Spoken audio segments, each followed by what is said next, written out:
Hi, I'm Ben. And I'm Josh. And this is a Bad at Magic podcast, a podcast about games, life, and other things, and welcome to episode 113. A very special episode 113, made 100% in the United States. Yes. So I'm back as of like 24 hours ago. Welcome back, buddy. I'm glad you made it okay. After all the crazy nonsense that happened while you've been gone, I'm glad that you made it back. Me too. Thanks, fam. And I want this on the record, though. I was correct in predicting that your internet is markedly inferior than what you had when you were overseas. The latency is slightly lower. The bandwidth is worse. So I would be remiss in my duties as the co-host of this podcast with my one thing if I didn't have a random nonsense made-up number for 113. Okay, what is it? So, Ben, what do you know about international relations between the United States of America and Spain? Okay, when I think of Spain, this is a deep cut here, but I think of the fact that like when I used to play Axis and Allies, that Spain was this country that wasn't an Axis or an ally in World War II, and you would have to like pay extra to go through there if you needed to. Okay. So it was one of the countries in World War II that wasn't part of the world. Right, exactly. They've kind of taken this stance of not being involved. I know we have a base in Spain right now, an Air Force base in Morón, Spain, but I know that they're kind of having a hard time economically, and that they tend to just, I don't know, their day as a global world power was a long time ago. It was a long time ago, and on the at its decline was in the late 1800s. One of the thing that I'm going to bring up is actually the Spanish-American War. Did you know that we had a war with Spain? I guess I knew that word, but I don't know anything about it. I'm guessing the number 13's in there sometime. April 21st to August 13th, 1898. It lasted 113 days. Ah, nice. The lengthened days of the Spanish-American War. All you history buffs out there, keep your comments to yourself because I'm putting this footnote in at the beginning.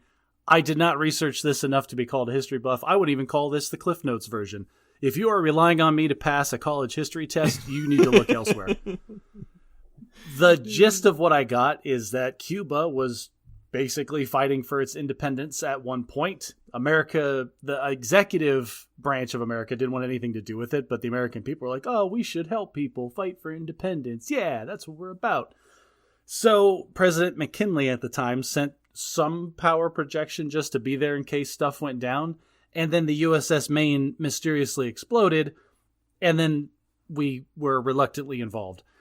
And because we were reluctantly involved with the independence war of Cuba, we somehow also got Puerto Rico, Guam, and the Philippines all from Spain. Funny how that happens. Wow. Okay.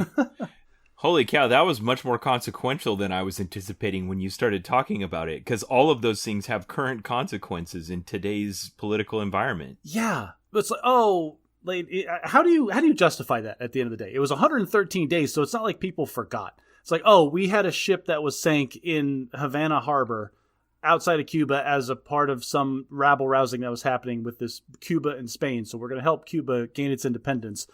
And for the trouble, we are going to charge Spain, Puerto Rico, Guam, and the Philippines for it. Now, hang on, that's not entirely true. We did end up paying Spain $20 million as a part of that. And technically on paper, that was $20 million was the payment for the infrastructure that Spain owned in those countries as we took them. Now, $20 million in 1893 adjusted for inflation's got to be like a Googleplex. $700 million today. Okay, yeah, all right. So just let it be known, if you want to involve the United States in your war that we weren't originally part with, we're going to charge you in territory. It's going to cost you an island in the Southern Hemisphere. Last episode, we talked about gift giving, and we're coming up here on the holiday season. And there's one other aspect I wanted to point out there. We had talked about gift cards and the potential for that to be a way to take just giving someone cash and turn it into something slightly more personal. but I realized that, have you ever thought about, oh, I have this gift because I bought that with the gift card that someone gave me, and therefore I associate that gift with that person? No, me neither. That's the problem. When you add that additional layer of abstraction, you remove the possibility of this linked memory. Yeah, but this is a difference between you and me. We talked about gift giving last year, and you want the person to think of you the way that you think of other people when they give you gifts, and like their face is forever imprinted as from whoever on that gift. And I am just not that way. I get something, and if it provides my life utility or whatever, great. And if I happen to remember that it was a gift, that's a miracle. Okay, do a test. Look around you at things around you, stuff on the wall, the computer stuff. None of that reminds you of anyone?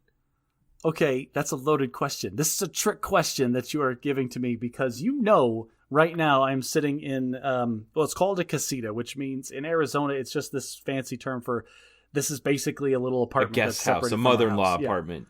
Yeah. It's attached to our house, but you have to go outside to get in here. And since it's not part of our house, this is where I'm allowed to hang up all of my stuff, all of the nerd crap that I've accumulated over the course of my adult life that doesn't fit our, non-nerd aesthetic in the rest of the house. So yeah, Ben, you called me out successfully because almost every single one of the pictures and posters that's hanging up in this room was a gift to me from my lovely wife. Okay. All right. And so when you, yeah, exactly. Jerk. All right, we're going to talk today later on in the podcast about an assignment you got in your new job, but you got some stuff you want to talk about with it, and have we talked about it yet on the podcast? Yeah, we've talked about my new job. I got a new job. It's at a CPA firm. It's there's more people there. I have higher responsibility. It's been great so far. But in these last couple of weeks, there's been some fun things that have happened, and I just wanted to throw those out here for us and the listeners. I can't wait. Maybe you'll find them entertaining. Okay, so for the first one, I was given the task like, hey, we need to solicit all of our clients for, some services. There's some tax planning. There's some consulting services we can do at the end of the year to get them ready for next year. Classic business. Here are some people that already give us money. See if you can convince them to give us more money. Okay, I'll give you that one. Yeah, that's kind of what it is. Some people should take advantage of it. Other people probably won't benefit from it, but we're just going to offer it up to everybody. And, if you're a taker, great, come and take it. Here's the thing. This was my opportunity for a little bit of sneaky fun. This is our, internally, it's the projection service. So I was like, I wonder if I can get this to fly. And so I drafted up the mass email that was going to get pushed out to all of our clients. And it was like, hey, we're just letting you know about our tax projection service, all bold. And just wrote up the rest of the email like that. And then just let it fly. Hey, boss, take a look at my draft email. This is okay. Oh, yeah, everything is fine. Gets the check marks all the way through. Great. That gets sent out to all the clients. I'm like, oh, it's happening. It's happening. And then they start coming back like, yes, I am interested in this tax projection service. Please get me started. And then the way that we do work in this office is every time somebody asks us to do work for them, we create a docket, which is a document that just shows here's the person, here's all their details, here's what they've requested. And successfully, I was so happy when the first one came back to my desk because I'm the one that's gonna dish them out to all the people to work on these. Our receptionist, our lovely client personnel person, sent it to me as client name 2023 TPS. Yes. Oh, awesome! I have something like close to 100 TPS reports sitting on my desk at work right now. Did you get to design the cover sheet? I did not get to design the cover sheet, but I'm taking pride in I slid in TPS into my job, and I've only been here for like a month. You give it to your boss with kind of your mouth open, like, is this going to make it past the check? It made it through. How did that happen? So now your company collects and passes out TPS reports. Oh, chef's kiss. That's awesome. That was what I've got. 2 more things for you for this one. Okay. Hopefully they don't have to be long. We'll see how much you want to engage in these. The first one, I thought this was interesting. My boss brought this up at one of our staff meetings. He's trying to do development and just mentorship and coaching. He's a good boss that way. He's constantly thinking about these things in a proactive, deliberate sense, and he's trying to develop his team.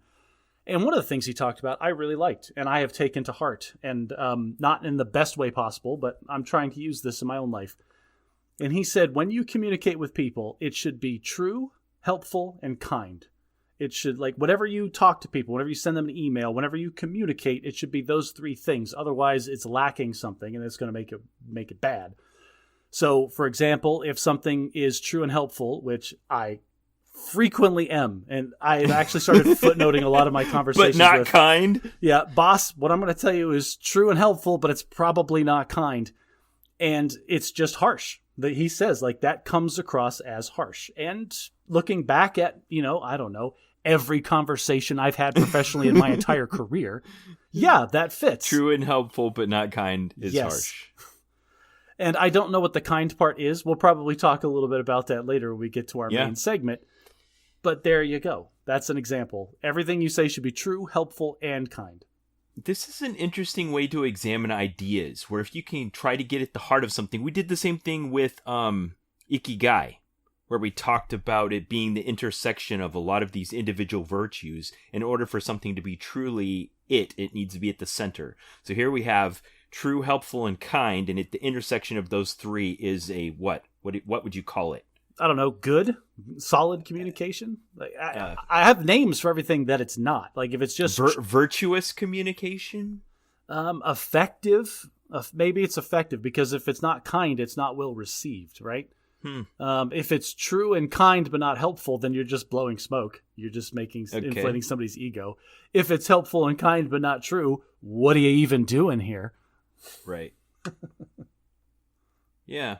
Okay. Good. Well. This isn't the first, and it won't be the last that we examine one of these conceptual diagrams for analyzing a virtue or a situation or a business practice.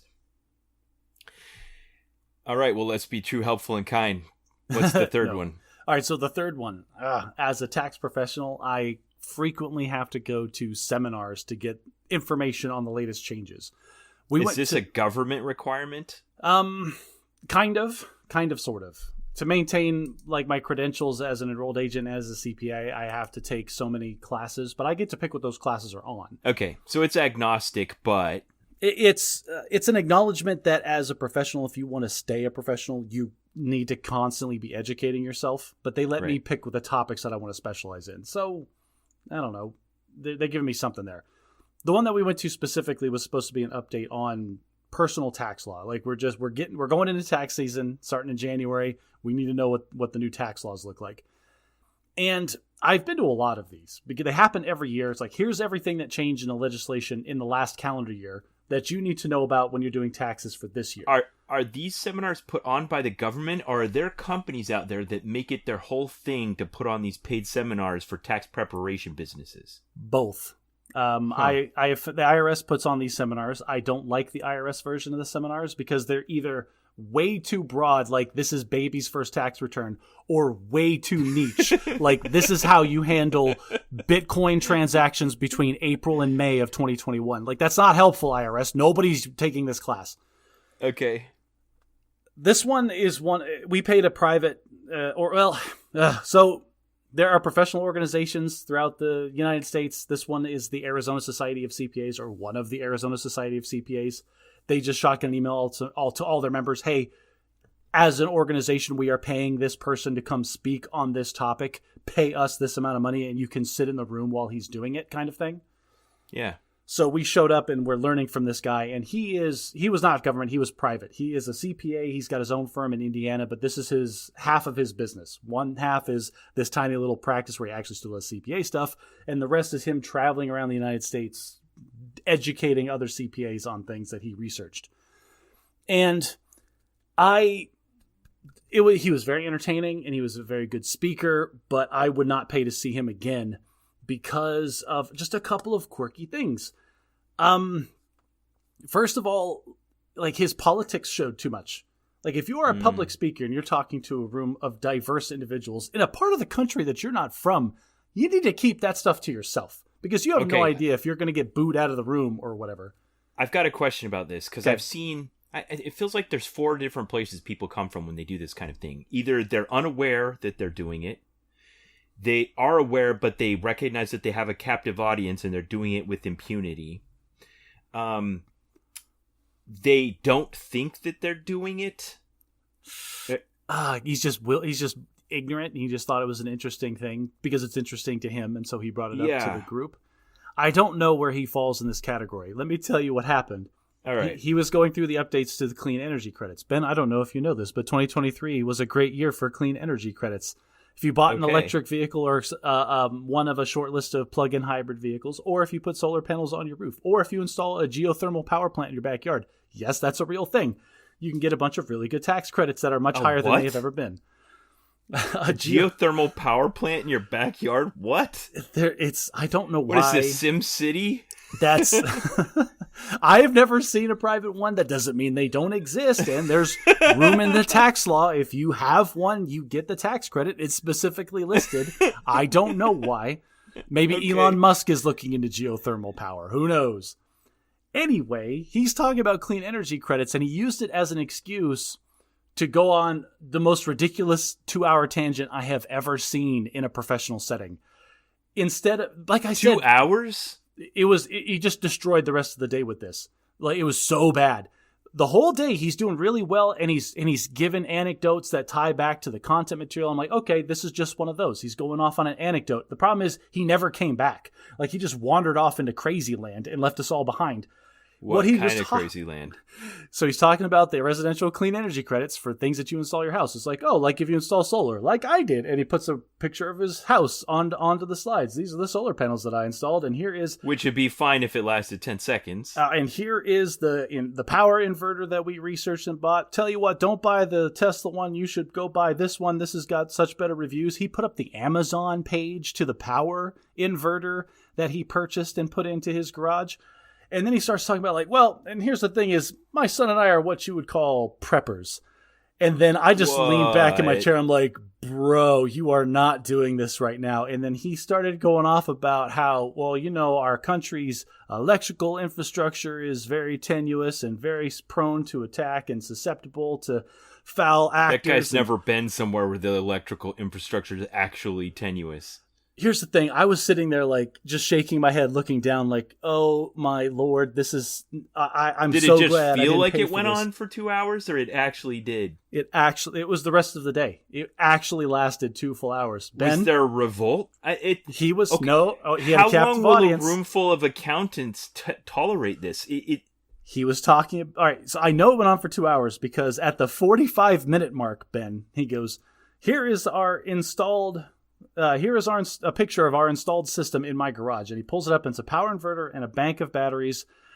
And it's wrapped in wire mesh. I'm like, no, it's not. No, it's not. And he goes, like, and some of you astute people will notice that it's not just installed on the wall. I've also got it encased in a Faraday cage. Does anybody know what that is?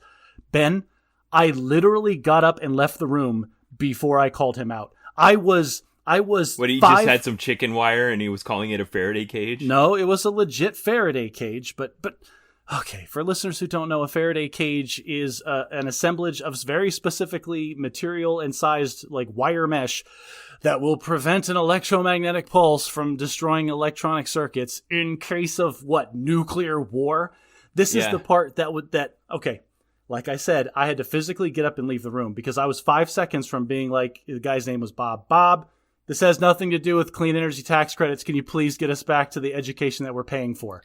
He planned in a 2-hour prepper seminar at the end of this paid tax seminar? That's crazy. Well, listen. Like, ask for your money back. If you want to be a prepper, that's fine. Like, I have no problem if you want to spend everybody's got to have a hobby. I have no problem with that. But if you're going to stand in front of a room of professionals and say like, oh, well, you should have, redundant electrical systems with a Faraday cage in case of nuclear war, bro, my man, my brother, if an electromagnetic pulse goes off close enough to affect your battery wall, the pressure wave from the nuclear weapon is going to wipe out your house. Who do you think you're kidding with this? Like, that's, sorry, bring it back down. Again, if you believe that, if you want that kind of redundancy in your personal life, that's fine. But I'm paying you to teach me about tax law, guy. You need to be careful because your politics are showing through. Okay, so, but the funny thing about that is he kind of got away with it. Like, you still paid him, And you still got the credit for a tax law seminar, even though you got a 2-hour prepper seminar. So, like, what cause for complaint do you have? The cause other than the fact that your time is lost. Yeah. I mean, personally, I guess. But you're not going to not claim those 2 hours as professional education credits, are you? I am absolutely going to claim those 2 hours. But Ben, here's the cost that I incurred. I would rather have learned for 2 hours, even if it was just a review of stuff I already knew, rather than being subjugated to, again, believe what you want to believe. But dude, you're a nutter butter. If you think that you're going to survive a nuclear holocaust, it's not going to happen. Me too. Josh, when I was a kid and I had a class that I liked, and then we'd come in and surprise the teacher wasn't there, and the substitute would like wheel in the cart and turn on a movie, and everyone would be like, "Yay!" and I'd be like, "Oh." Ben, I need to make this clear because I don't want to turn off any preppers that might be listeners. Okay, listeners, if I'm at your house and you're a prepper, I will ask you engaging questions about your power inverter and the kilowatt hours that you can push through. Interesting stuff. That's fascinating, and I have a little bit of electrical engineering understanding. Like I want solar installed on my house to be a little more. And you know a lot about like plumbing and water filtration. I know a lot about pool stuff. I'm happy to tell you about your pool equipment. But if I'm at your house and we're having a beer and we're just hanging out, that's one thing. If I have paid you specifically to talk about a topic and you decide to talk to me about your power wall, now we're going to have problems. Okay, so here's the difference between you and me, Josh. What are you going to do about it? I told my boss that there are better update seminars that I have been to. I gave him the link to one of them, and I said, I told him, I'm not going to say that one's better, but I will say if you gave me the option to go to this one or the other one, I'm going to go to the other one. Okay, so Malcolm Gladwell, in one of his books I read, gave this hierarchy of verbal mitigation and how deeply you go to not tell someone you're telling someone something. And yours is like level 4 out of 5. Like that's really obfuscated? Yes, very much so obfuscated. Why? Why did you go to such great lengths to obfuscate it? Was this a personal friend of your boss? No, because my boss paid for the thing and I didn't. And so I didn't want him to feel like, I didn't want to be like, hey boss, this was a complete waste of money. You sent 10 people to this, cost $1,000 per person, and you might as well just have flushed 6 hours down the toilet because of this guy decides that he wants to talk to us about his power prepper inverter. Seminar. Yeah. No, instead I was like, I mean, I was very careful. I'm not trying to step on anybody's toes. I'm not trying to be a jerk. I'm new at this job. That's why I was just like, hey boss, there are other ones I've been to. This one's probably not the best. That's interesting where you went for when I asked you what you're going to do about it, because here's where my mind went. That guy that gave you that seminar, unless he was the president and CEO of his company, he works for someone. That person might not know what he did. So he handed us his textbooks when we first got there, and his name is the name of the LLC that's on all the textbooks. Okay. He made it a prideful point. And now, like saying this, you could probably track him down. I'm the only privately owned mass CPA, CPE company that exists still. The rest of them been bought up by bigger companies. So he just went to all the hoops you got to jump through to get the accreditation to be able to give officially accredited classes, but then he ignored all of that and did whatever he wanted. Yeah, kinda. Disrespect on you, CPA seminar guy. Yeah, that's the thing. It's my time. You are no longer respecting my time. Like we made a not even a verbal agreement, but a contractual agreement. I am going to pay you X amount of dollars, and you are going to provide me X amount of hours of education. And he stole that from me. Well, speaking of having your time wasted, well, good transition. Please, listeners, this is not a waste of time. No. I also had my time wasted this week because I traveled on the government. Anyone doesn't know that the government decided, like, hey, we're sending troops in and out of theater all the time. They're technically going to places where commercial travel options are available, but those are kind of expensive. We could probably save money if we just pay for them ourselves. So what the government ends up doing is once or twice a week, they contract out an entire flight. And this is a commercial airplane with a commercial air crew, but then they fill it all the way up with military people and fly into theater to all the bases they need to go to and then back out of theater, following all the commercial travel rules. And correct me if I'm wrong, we call that the rotator. Yes. It's called the rotator. And there's some benefits to it, but in some instances, it's just like, for instance, I had to report to the terminal 8 hours prior to my departure time. Can you imagine? Hang on, time out. I had to report to my terminal 8 hours ahead of time when I was leaving theater too. But Ben, look me in the eye. You and I both know that's not for us. That's for the 14-year-old. Oh, sorry, that's not right. That's for the 17-year-old kid that lied on his resume to get into the Army that doesn't know his head from the hole in the ground. And he needs 8 full hours to make sure he has all of his stuff. And that gives them 8 hours that if he doesn't show up, they can still track him down and get him on the flight without too much trouble. But there are times in my life where you get to that point where you're showing up 8 hours in advance, and then you show up to this sparsely, where this terminal that's like bare concrete and benches, where like half the benches are broken, the vending machines don't work, the TV only has one channel, it's freezing cold, and you got to sit there for 8 hours because some idiot did something wrong 2 years ago. Oh, Ben. Oh, you didn't realize why you're doing that. Oh, okay. All right, so sit down. You're already sitting. Okay, good. What you're missing here, the key piece of information you're missing, is you're not a passenger. You didn't pay for a ticket. You're a cargo. You are one of the boxes of mass that they are required to move from one place to another. So your feelings don't matter at any point of this process. That's beautiful, Josh. In fact, I think of all the most frustrating problems in the military, it's when you think that you're a customer and you're not. You're not the actual customer. I'm not the person that paid for that flight. I'm not the government. The United States Air Force paid for that flight, and the Air Force told that crew, I need you to move X amount of mass from one place to another, and I don't care if the mass has feelings. You know, it's funny that you mentioned that, because when you check in, it looks for a second like a regular commercial check-in. You go up to the desk, you put your bag on a scale, and they weigh it. But the interesting thing about that is then they look me in the eye and they go, how much do you weigh? And then I tell them, and they add my weight to the number of my bags and write that down, and I am weighed as just part of the cargo. Yes, sir. That's exactly correct. Wow. Brilliant. Okay. Well, the week before I left, I had to go back and forth to the commercial airport, and there's something I'd heard about culturally that I didn't know about the Kuwaitis. So the Kuwaitis, apparently, during the wintertime, when it actually isn't so ungodly hot out that they can't do anything, they like to go camping in the desert. But they don't go camping, they go glamping. So they I don't know where they keep all this stuff, but they set up like it must be gorgeous to have this kind of loss for words. It's like big silk like tents with like multiple layers. Oh, okay. Did you see John Wick 2? You know when he goes to the desert to meet with some guru that's from this secret society of assassins, and one of them chops off his finger because he broke one of the rules? Okay. Somebody that's listening does. It's like that. They're these giant circus tents, and then they don't just do that. Then they surround them in these silk walls that like give them privacy within the compound that they've set up, and then they put up a pillar in the center and string lights.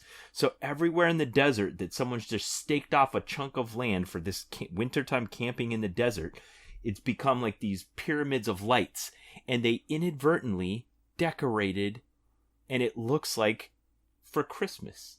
So I was driving through the middle of this devout Muslim Middle Eastern country in December, and all of a sudden, everywhere you go, there's beautiful lights everywhere, and I'm like, it feels like Christmas. It's so festive. That's hilarious. I'm getting ready to check out of my quarters, and some people are really particular about their personal accommodations. I don't tend to be. So you get there, and they're like, this is your room, and if you complain about that when they give you a worse one, just to teach you a lesson, so you just take what you're given. So I had, a room that was relatively free of dust. It had a bed in the center of it and a sink on the side of the room, and I shared a bathroom with another guy with a moldy shower. But anyway, you end up with borrowed bed sheets. You could buy your own. Like, I could buy a set of bed sheets and stuff so that I have my own. But the ones they gave me, they're good enough. They weren't great, but they were fine. Well, you're supposed to be at war. What are you thinking? Like 2,000 thread count? That's not a thing. Yeah, like, I'm not sleeping in a sleeping bag in a hole in the ground.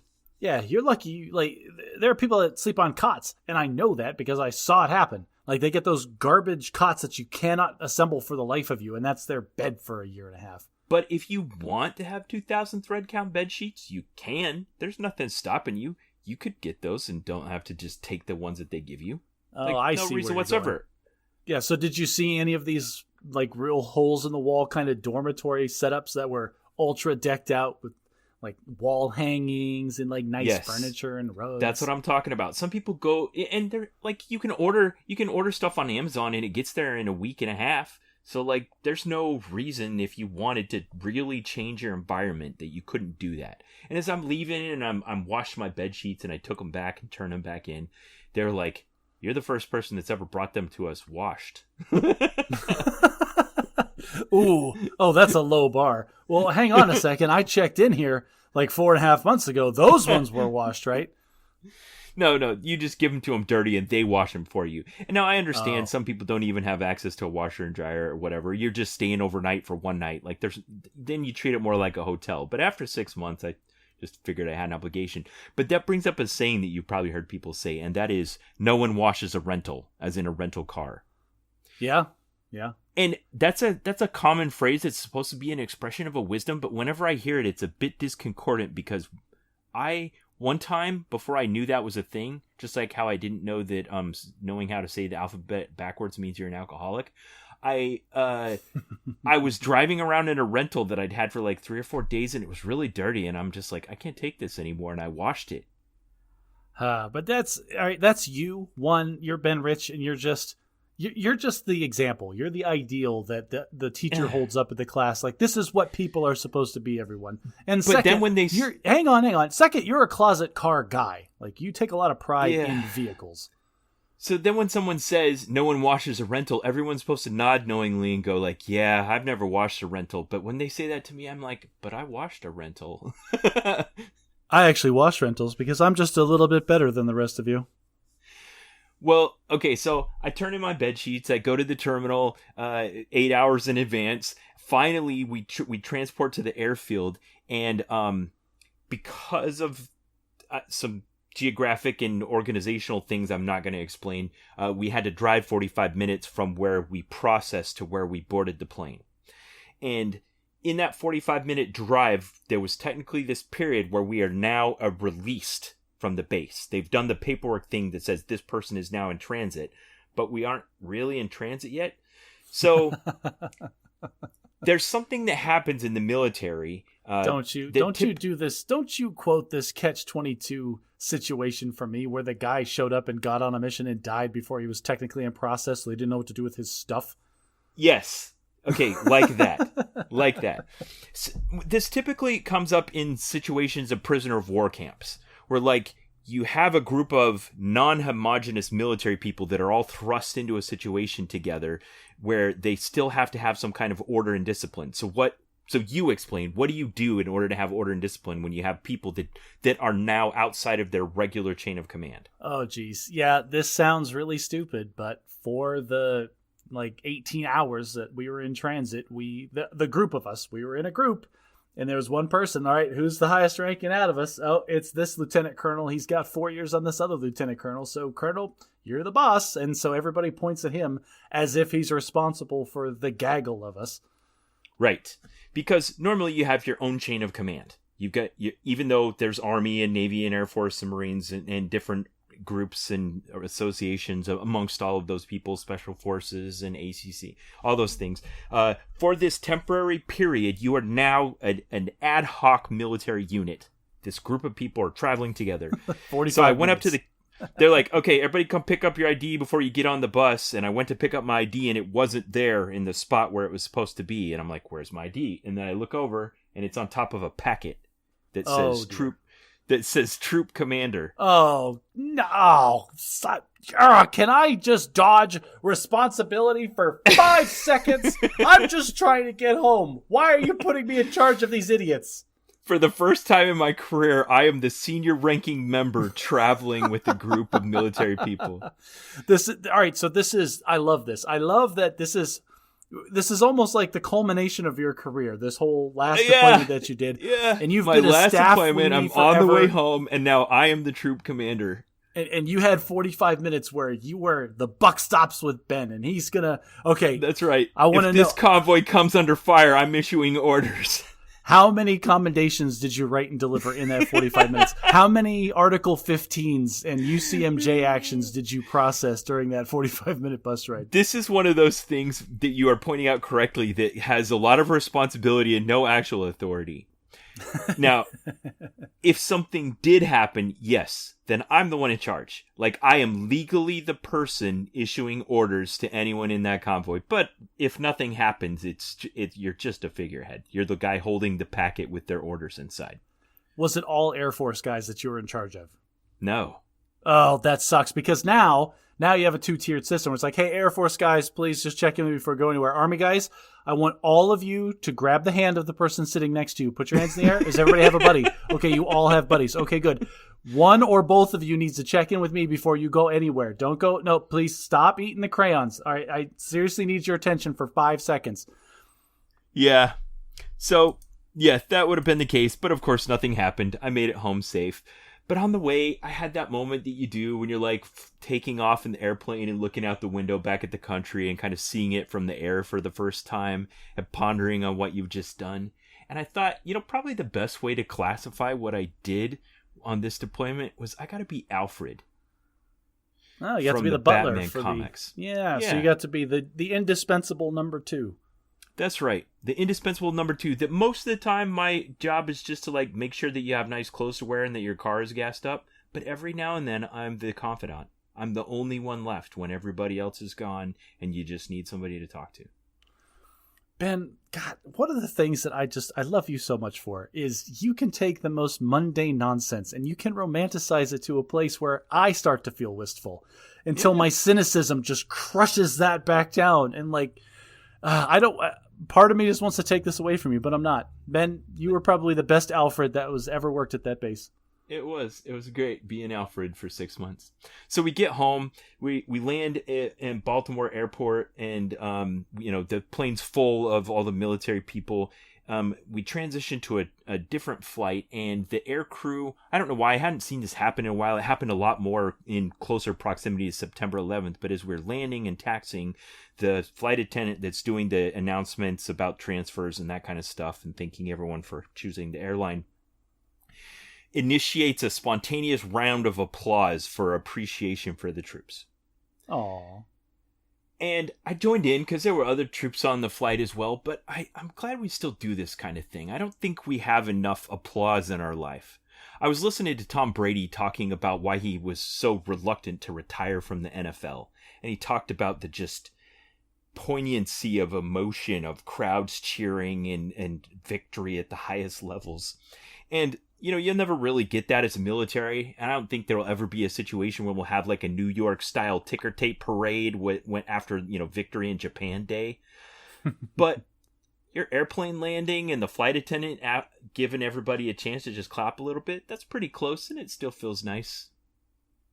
I'm not going to take that away from you. It's nice to be appreciated. I'm an ego-driven guy. I need props every once in a while to keep my tank topped off, so I'm right there with you. They didn't make me stand up or raise my hand, but I was like, you're welcome. Excuse me, sir, would you stand up, introduce yourself, tell us where you're from, and how many bad guys that you killed to protect freedom these last 6 months? All right, well, something interesting happened this week, Josh. You had an issue with your car. I think you talked about it on the last podcast, and what I failed to perceive, even as long as I've known you, is that what you were putting out there as like, this is a little thing that's bothering me, was actually a profound car problem that you were not going to get over. Okay, so it's been a while now. Like, we had 2 cars. We had the electric car, which we love, which is only a couple years old, and we love it to death. We drive it as much as possible. Then drop the name. What is it? Oh, it's the Volkswagen ID4. Okay. Big fan. I was a little wishy-washy on it until it got a software update. After the software update, I love it a lot more. Okay, that just blows my mind, but keep going. So, yeah, it turns out electric cars are a lot more reliant on software than other cars are. before, with the original factory default software, the first version of it or whatever, it felt like they had a computer that was 2 generations too old in the car to run the car. But after the update, it feels like they solved all those problems, and it feels like a modern car should. Wow. I love it. That just captures my imagination, that we've reached a point where all of the physical things have enough of a play in them that just the way that you calculate the transaction of you as the soft user giving inputs into this system can actually feel differently just based on the software that's in the computer system. Oh, frankly, my number one complaint with the first version was how long it took to boot up. Now, that sounds stupid, but I would push the go button on the car, and yeah, the car would immediately start moving. I could drive it like it was a car, but none of my panels were turned on yet. I had no control of the climate control. I didn't know how fast I was going. None of that. Like, it was all just blank because it was still booting the user interface, I guess. The car was still a car. That got fixed? That got fixed. So it boots. By the time I'd say, hey, I want to drive, by the time I put it into gear and start driving, I at least have all of the everything that you need as the driver of the car. I have my speed. I have my gauges. The infotainment system hasn't completed booted up yet. I don't necessarily have climate control yet, but I know how fast the car's going. Okay. Huh. Anyway. Okay, so you got the we had the electric car, yeah. And then you had the Subaru. We had the 12-year-old Subaru that we bought. It was our first car that we had ever bought brand new as a couple. So you've had it for all 12 years. We've had it for all 12 years. Single owner. Yeah, brand new off the lot, and we drove it until it gave up on us. And it's a couple. I will give it this. It has never stranded us anywhere. And so good on the car for that. And the only problems we ever had with it were coming home from long trips where we knew that there was a problem, but it hung in there long enough to actually get us to our house. How many miles does it have? 150, right about. Okay. All right. So this last one is, I think, we were driving back from Camp Verde. We went to some zoo. So slightly more than 10,000. We went to like a kind of a zoo, kind of an animal refugee camp thing in Camp Verde. Refugee? And we were not refuge? You not refuge. No, I chose my words specifically. Okay. It's I don't want to badmouth it. No, I do. I do want to badmouth it a little bit. It's called Out of Africa. And so a guy in Phoenix in the 70s bought a bunch of big cats and had them at his house, and then people paid to come see them, and it turned into more and more of a business until now it's a whole thing, and they had to move because you can't have tigers in a metropolitan Phoenix area unless you're a zoo. So he bought a bunch of land in Camp Verde. They still have the tigers there. It's really sketchy, and I feel really bad for all the animals that live there. But the kids liked it. Kids got to see tigers. Anyway, that's the problem, because in a capitalistic society, you perpetuate the existence of that by patronizing it. I won't patronize it again. Okay. I think we talked about this a bit. We went on a tour where they drove us through one of the enclosures, and on this, it was a school bus that they just took all the windows out of. The driver, who was doing the Disneyland Jungle Cruise thing where he's telling the same jokes for the 1,000th time, but they were still landing and he was giving a good delivery. And every fourth punchline was, I don't get paid enough, and he had a big tip jar at the front of the bus. Dirty. Yeah, it just makes you feel bad. Like, ooh, guy, do you take Venmo? Because I haven't had cash for 17 years. Yeah, I had to... Okay, sorry, tangent. I went to the commissary yesterday for the first time in 7 months because there was no commissary. I know, well, but they've installed self-checkout lanes at the commissary. So I went in without cash, and they'd closed the self-checkout lanes, and it forced me to go through the line, and I check it. I had like 3 items. I would have been fine in a self-checkout, but I checked out, and then the guy that put my stuff in the bag gives me a dirty look and says something like, "Happy holidays." And I was just like, I was both embarrassed and mad at the whole social interaction. Like, why... Listeners, if you're not aware, we've talked about it a long time ago, but at the commissary, you are required to let the bagger not only bag your groceries, but bring it out to your vehicle for you. And the idea is that you are going to tip this person. Yeah. Okay, so you had that going on while you were going through this place. So anyway, we have a 12-year-old Subaru. We're driving back, and my brother-in-law was in the car with the rest of my family. And we were even telling the story, like, yeah, this car has been great. Yeah, it's got little quirks and it's a little knocky here and there. It's got some rough edges. But you know what? It's never stranded us anywhere, and it's always got us home. And it's actually this drive that it doesn't like, because the couple of times that it's broken down was on that stretch of highway from northern Arizona back into Phoenix. And Ben, it must have been 5 minutes later that the car drops out of cruise control and all of the indicator lights start flickering at me. All of them. It felt like all of them. I was very stressed out. Everyone else forgot about it after 5 minutes. I was stressed the entire rest of the drive because of all of the warnings that were flashing at me. Anyway, so we get it looked at by a mechanic. The mechanic runs the code off the computer and says, oh, it's a transmission thing. We're not touching it. Yeah. So now you look up the prices online. They say take it to a dealer. So now what am I looking at? I'm looking at putting $4,000 to $8,000 into a 12-year-old car with 150,000 miles on it.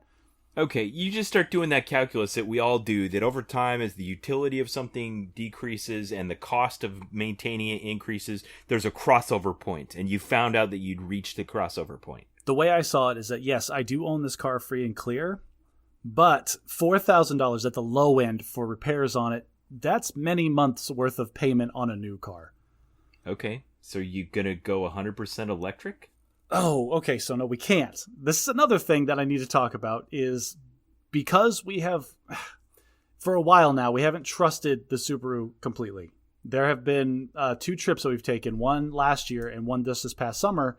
One was to California, one was to Northern Arizona, where both times we rented a car for a week because we didn't trust the Subaru. And if I'm going to drive by myself someplace long distance, I'll gladly take the electric car. Every Walmart in America has a fast EV charger. I can sit there for an hour and top it off. But if my kids are in the car, I'm not going to subject them to multiple hour-long stops trying to get someplace that they're just going to be super bored. That feels like fair. A lot. Yeah, to ask from a kid, absolutely, that's a lot.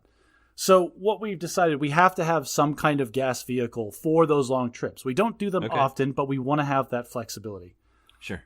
So we went plug-in hybrid is what we decided to do. We want, so for those who care at all, there's 3 kinds of cars. 4 kinds of cars, I guess. There's electric at one end and there's gas at the other. And in the middle, we've got 2. We got 2 in-betweeners. One is your standard hybrid, and that has like a Toyota Prius. Like a Prius. It's got electric motors, so the gas engine can power the electric motors and do some of the driving. And regenerative braking, and so all the batteries give it a place to store the energy. But the battery life on it is almost minimal. It's just enough to get it. I don't know how actual hybrids work because they don't have any range on just electric. That's the key. A standard hybrid car has to have gas in it in order to work. It has an electric drivetrain that augments it and then makes it so that the gas engine can run most efficiently all the time. And so it's much more a big part of it efficient. is the regenerative braking. Okay. It's because in a gas car, if you tried to use regenerative braking, where would the energy go? Nowhere. You could have a flywheel, I guess, but that's and this goes back to disaster waiting to happen. I don't know how much energy storage. I don't know how much storage capacity a standard hybrid has for the electric drivetrain.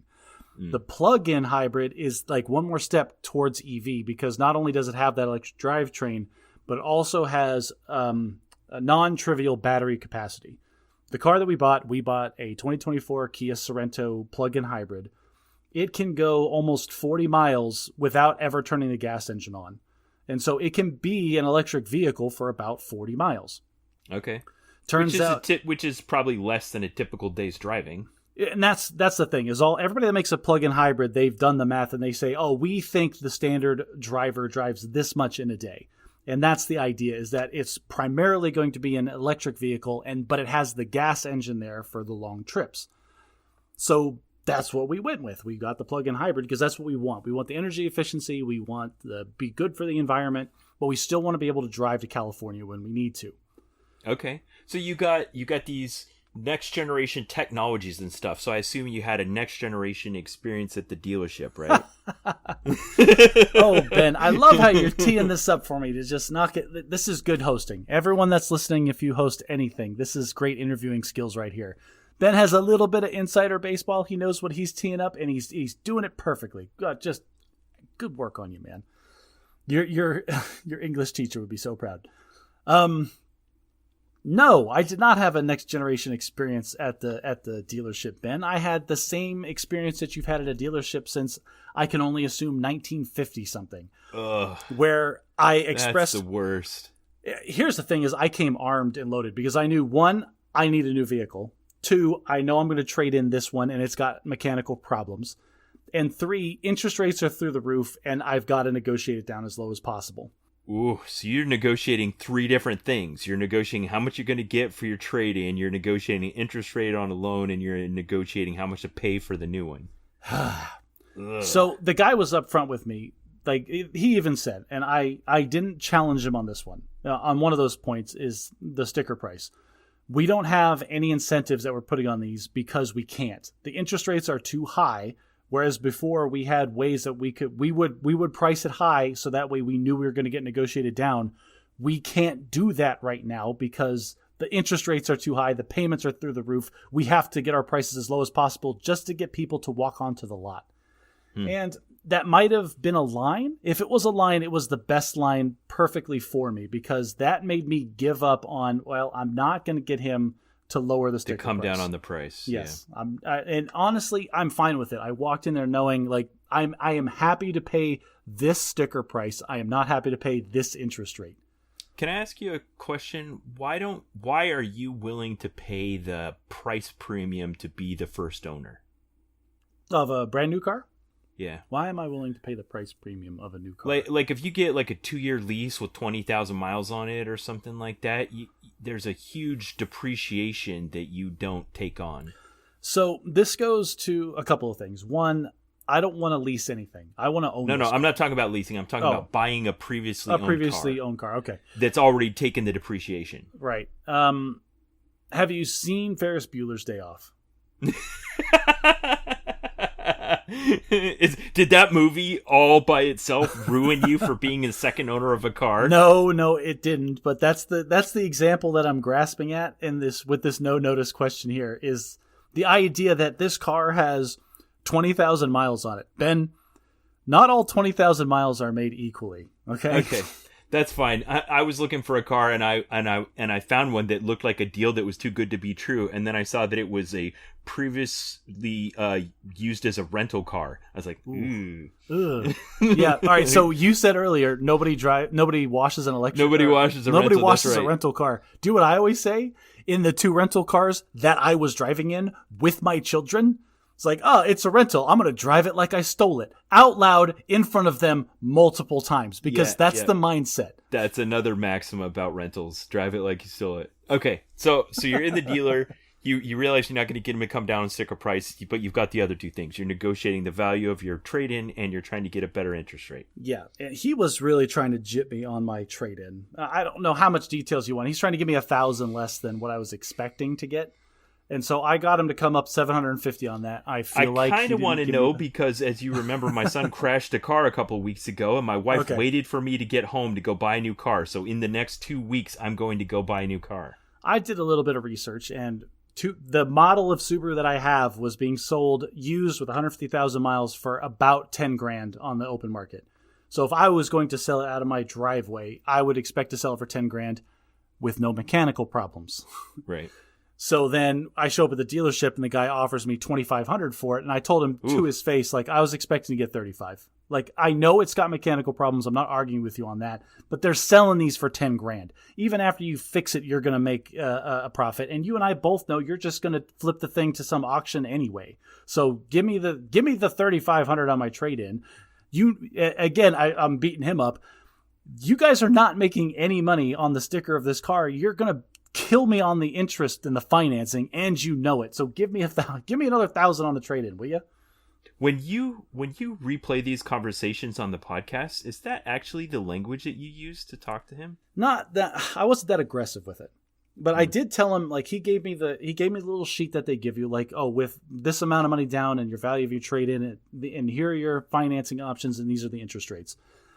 There are a couple. I did look him in the eye during the test drive, and I told him, well, let's be frank here. I have to get a new car because when I came in, I told him that there was a mechanical problem with the car, but I didn't know what it was. That was a lie. I knew exactly what it was. But I told him, I knew it was the transmission, but when I came in there, I told him, like, our Subaru is 12 years old, and we just said next time the light comes on, we're just going to trade it in and get a new one. That was the message that I was selling to him, that, like, I like this car. I'm willing to put time and effort into it, but it's just not worth it because it's 12 years old. So I'm trading it in, and I want to buy a new car from you. And so I was completely frank. During the test drive, I'm like, well, it would be nice if I didn't have to spend the rest of my weekend shopping for another car somewhere else. I've already called other dealerships. I know that they don't have any in stock. I know that they're coming in a couple of weeks, but I would like to have it today. So now... It's the sunk cost fallacy. Well, I told him, but admitting that, like, now I've admitted to you, yeah, like, I want to buy this car. You've given up one of your bargaining chips. But here's the thing. All I'm losing is convenience, and I made that clear. Like, I would like to buy this car today, but I don't have to. You would like to sell me this car today, and we're just conflicting incentives, right? My incentive is to buy a car for as cheap as I can get it, and yours is to do it for as expensive as I can, and not have to waste 2 or 3 weekends doing it. And that's what he has. That's his edge over me, right? Because he can continue to waste your time, so that you're willing to trade money. He did that. He did that on purpose multiple times in the dealership because I had my family with me because we didn't trust the car to get me there without breaking down. So my wife and kids followed in the other car to the dealership. And so they were there kind of trapped in this negotiating with me. And I know for a fact it does not take 30 minutes to run a credit check. It doesn't take 20 minutes to renegotiate an interest rate with your financing guy. Do you think they're really doing that? Like, do you think they're just sitting in the other room, like, watching the ball game, the Saturday football game, drinking a cup of coffee, being like, yeah, I'm doing the standard make that guy wait a half hour thing? Let me ask you that question a different way, Ben. Why wouldn't they? Like, is there, like, he's putting me in a pressure cooker. Like, I don't want to be there. He's at work. He doesn't care. The finance guy all he's doing is running numbers on a computer. You don't think that every credit union in America isn't linked to that system and gives instant feedback for what is and isn't cleared based on the input that he gave it? So you know what I do to battle that strategy? I give myself outs. I'd be like, okay, I'll come back. And then it... Yeah, but then, like, again... I'd be like, okay, how long's it going to be? Oh, really? Okay, I'll come back.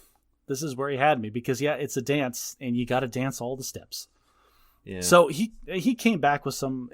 I don't want to go through the whole negotiating thing. I got him to give him $750 more than he was willing to give me for the trade-in. Okay. And his financing was absurd. I know what interest rates are. I'm a CPA. But you know what all the experts say about that is you're supposed to go in with your own financing secured so that you're not a hostage to their game. And I did. Like, he was trying to give me 2.5% markup on interest rates to extend the financing by 1 year. Do you know what that is? That's such an economics thing. Is they know because interest rates are so high and the monthly payments are therefore going to be also very high. They're just selling you a lower monthly payment at a higher interest rate. Yes, but I know you can't disarm me. It's like, oh, your payment goes down by $10. Yeah, but my interest rate went up 2.5%. You jerk. I'm really trying to suppress my urge to swear at him because I looked him in the eye. I'm like, that's ridiculous. You're trying to give me 2.5% for another 12 months of financing. That's insane. And we both know it. And so he's like, well, that's what the computer came back with. I'm like, fine, I'll go with my own financing that I have here in my pocket that I printed out my pre-approved loan from USAA in your face. 7 point whatever percent, like lower weight. Like it was almost 3 full points lower than what he was offering me. You waited that long to pull that out? Well, that was the first time we started talking about financing. I was like, well, I don't know if we can get it down this low, but if we could, I'm like, listen, I'm not even going to argue with you. Like, if you can't beat this by one full, like by 0.1%, like it's better for me to have it all in one place. It's where I do my banking. It's convenient if it's on the same website, which means you don't need to match it. You need to beat it to override that inconvenience for me to logging into a separate website. I'm getting demoralized just listening to this. So what did you do? What was the end result? The end result is I got $750 of the $1,000 that I wanted. Mm-hmm. And I got a monthly payment that was actually $40 or $50 less than I was expecting to make. Okay. Because here's the thing, Ben, I'm an accountant. I did my own amortization schedule, and I plugged in a bunch of numbers. I knew what I can afford, and I knew what my monthly payment was going to look like based on that vehicle that I knew they had in stock because I checked their website. So how long did all of this take? Yeah, and that's the thing, is I had to beat this guy up for probably... We were there for 5 full hours. And from walking in, and I told him, I told the guy, the first salesman I saw, you have a blue 2024 Kia Sorento plug-in hybrid on this lot. I want to test drive it right now. That was how long that guy had to like gauge like what if I was going to buy the car or not, because I knew that I was going to buy the car. So it was 5 full hours of me just whittling probably $50 a month off of the payment that I wanted to make. Okay, so 5 hours and you sit $50 a month, and then the $750. So if you just count that as like 4 of those hours were you negotiating that, yeah, that's a pretty good hourly rate. That's like $400 an hour that you made there. Which immediately my brain goes to, well, it's dependent on the amount of the interest rate. The interest rate is very high, which means, yeah, I probably saved my family several $1,000s, which is insane. So you got the car, right? They're like, here's the keys to go, and you could leave, right? That was the end of it? The end of it, yes. The end of it was like we showed up on the lot 5 minutes after they opened. At 1 p.m., they handed me the keys to my brand new car, and I took my kids out to eat. I thought they made you do some training. That's what...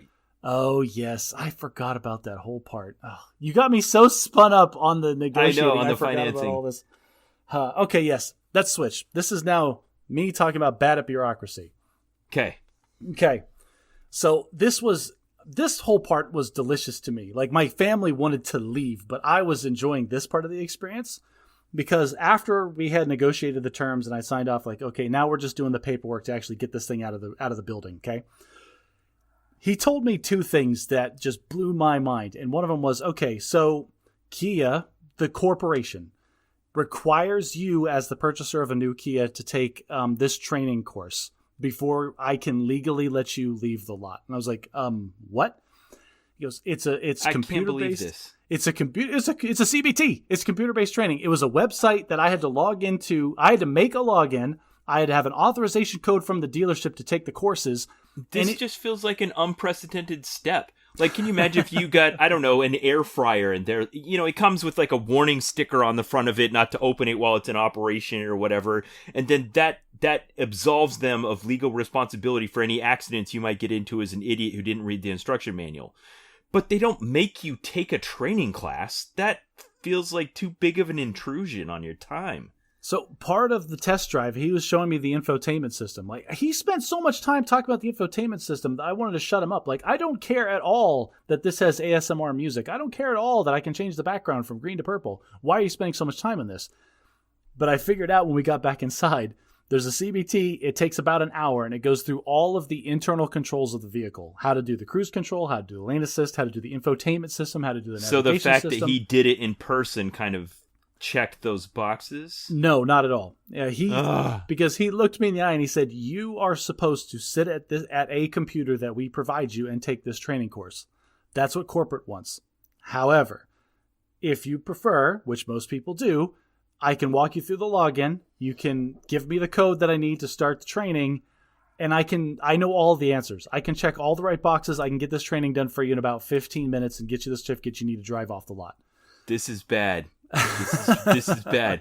Like, if you have a corporation and some guy in a suit in some central management office is executing the strategy, and at the lowest end where it's actually supposed to happen, they're subverting your strategy, it's a bad strategy. Well, and as soon as he started talking about that, is my brain immediately, like, 20% kept talking to him, the other 80% went into podcast mode. Like, this is delicious. He is serving me up a meal that I get to talk about on my podcast about corporate bureaucracy.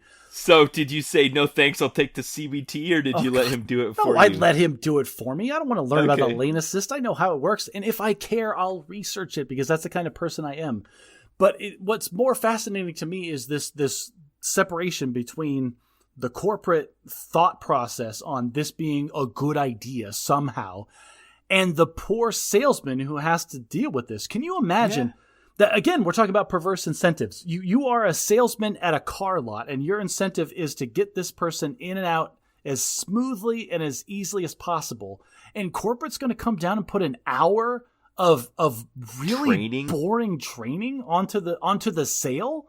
I'm sure they put some effort into trying to make it not be horrible.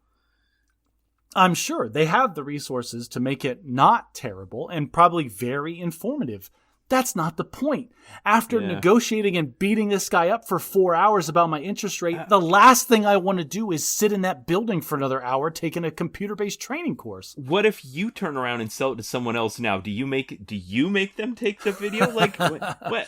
That's part of the price I paid for being a brand new owner. Like selling it used, obviously I don't have to. If you're going to resell this now, you have to force them to do the Kia training.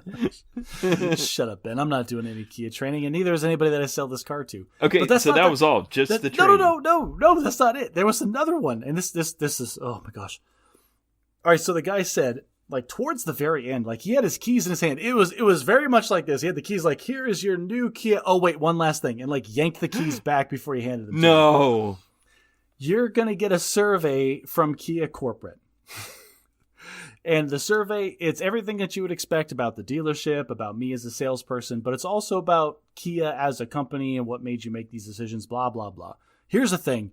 It's really long and there are a lot of questions and it's really important and Kia wants you to take it.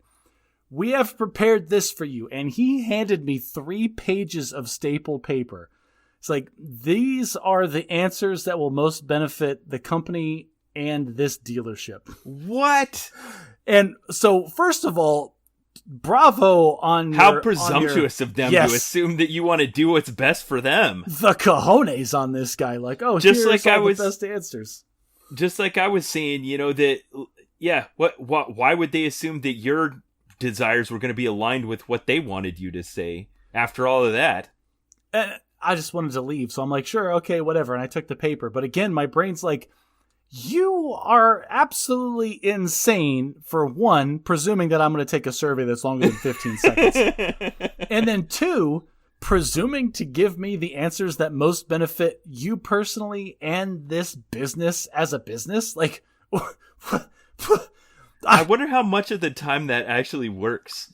Because, man, I would not do that. I'd crack my knuckles, block off my calendar, and sit down in front of that survey and give corporate a piece of my mind. And here's the thing, Ben. Like, that's where my brain went too. It's like, I interacted with the business today. I'm probably going to get a survey.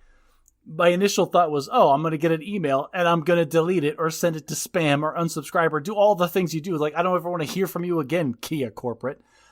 But then this guy has the audacity to hand you a cheat sheet for the answers that are best for them. What? All right, listen, there's one thing for you as a salesperson to mention. Oh, by the way, there's a survey and it really helps me out. Like, I get that. It's tied to your compensation. It's good on you to actually just drop the hint in my ear. Hey, fill out the survey. It helps me out. But to hand me the answers? Yeah, I'm like you. Now, hang on. Let me crack open a nice alcoholic beverage. I'm spending 20 minutes. I'm going to tear this business to pieces. I wouldn't just do that. I would totally tell mom on them. When it got to the end where it says, do you have any other comments that weren't covered in the survey? I'd be like, if you would like a copy of the answers that they handed me when I walked out of the dealership, you can contact me and I'll provide it to you. Kia Corporate, there's a franchise that's not playing by the rules. That's excellent. But this just... So, yes. There's 2 conversations to have. We already had the first one, and that is me in this situation and how ridiculous it was. Both this computer-based training and the survey.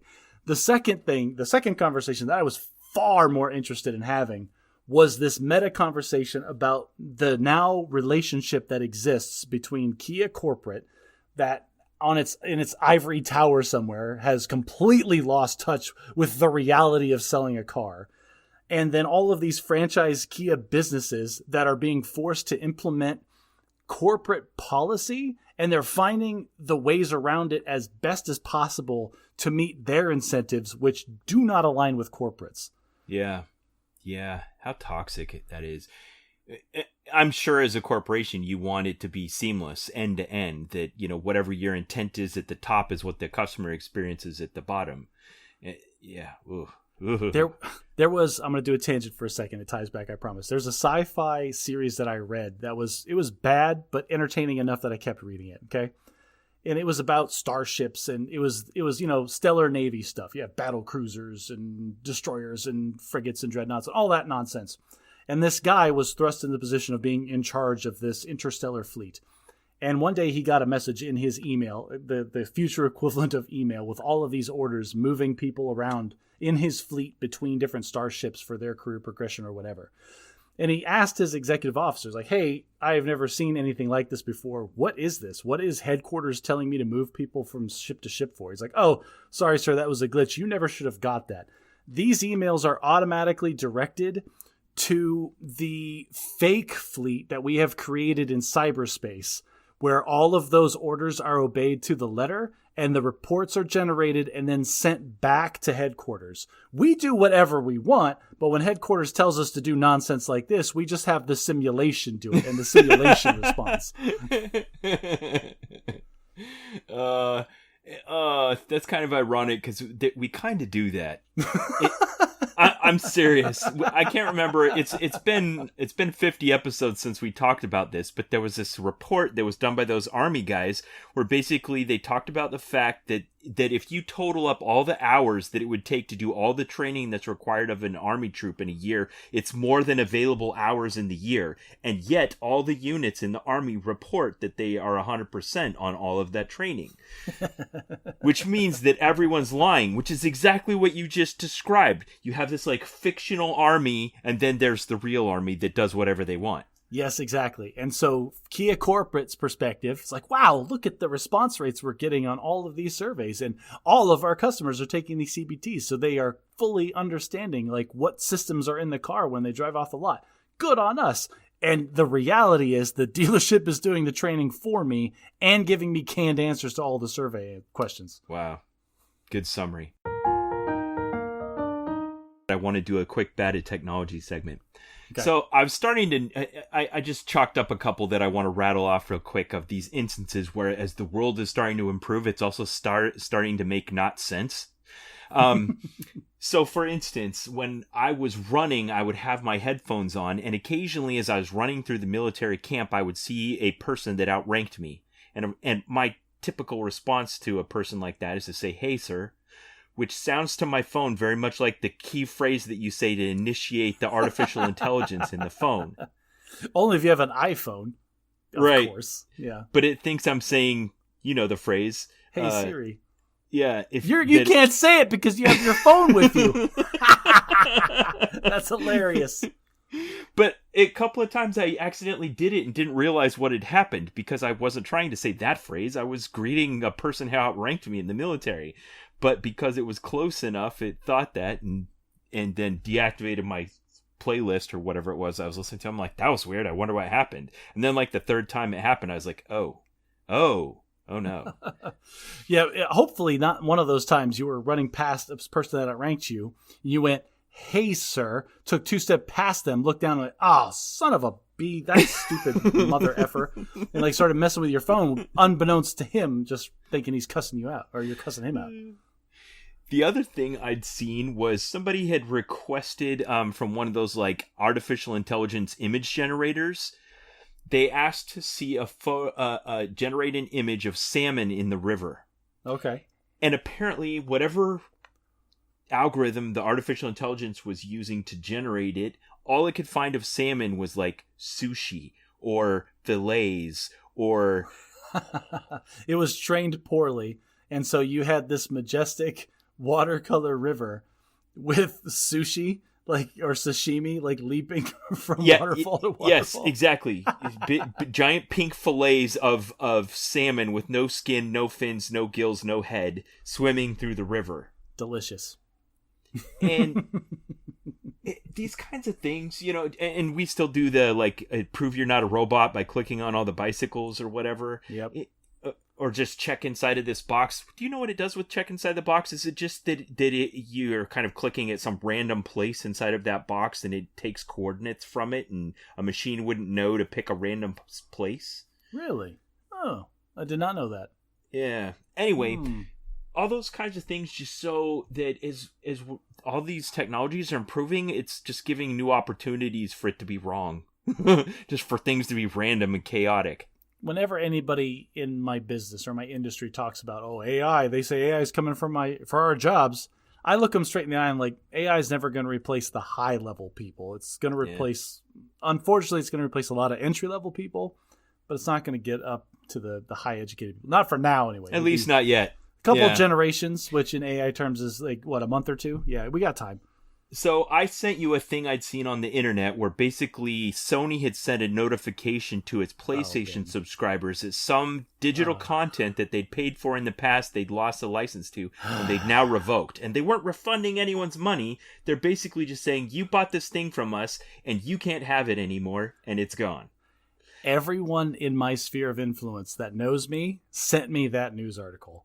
Okay, I'll put the photo in our show notes. Here's the thing I want to say and what I failed to say on the podcast in the past. Okay. I get that is a risk of this business model. That you've paid someone for something virtual that they could revoke at any time and you could lose access to. That's the far end of the badness that can happen. The far end of the goodness that happens is... You're queuing up your arguments against what I'm going to rant at you about. That's what you're doing. This is not, you're missing the point. You're missing the point. And I know what you're going to say. Yes, there's all these opportunities in the fact that you can have it in multiple locations and it just exists in the cloud. You don't have to carry around all this digital media and it's not subject to corrosion or destruction or theft. Yes, Ben, I understand and I agree with all of the convenience factors. Here's the part that I struggle with. It's not the idea that I paid for this service. That's the problem. It was not sold to me as a service. It was sold to me as ownership of a thing. Do you want to have this content now and forever? Yes, I do. I will pay to own this forever. Oh, turns out it wasn't forever. Turns out it was just as long as we can hold on to the licensing rights of Discovery Channel. And then after that, you actually don't own anything. Technically, you've been paying a premium to us for media on our systems that would live there whether you bought it or not. So technically, you've been paying us for nothing. You've been paying us for access to a thing that we had. We lost it. Therefore, you lost it too. No takesy backsies. We keeping your money. That's my problem with it. Okay, that was a really good rant, but you didn't cover my argument. Oh, dang it. Okay, go ahead. Okay, here's the point I want to make. The way you portrayed it is kind of a misnomer, and I don't think we've had an open discussion as a society, this transformation that's happened under our feet. You're not just taking before you owned it kind of at our pleasure, but you had a physical copy of it, so we couldn't really take it back from you easily. And now we're saying that you own it, but we hold it and we could take that away if we wanted to.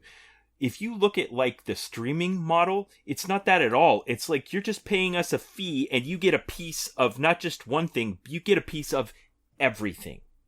Like if you have a Spotify subscription, you're not just buying to like, you're buying like a share of every song that's ever been made and will be made. Ben, and that wasn't a thing. Like if you wanted to have the world's best CD and record library, it's gonna be ultra expensive, and yeah, you own it, but how are you gonna collect all that? But now you can just pay a monthly fee and have access to every song ever. Well, okay.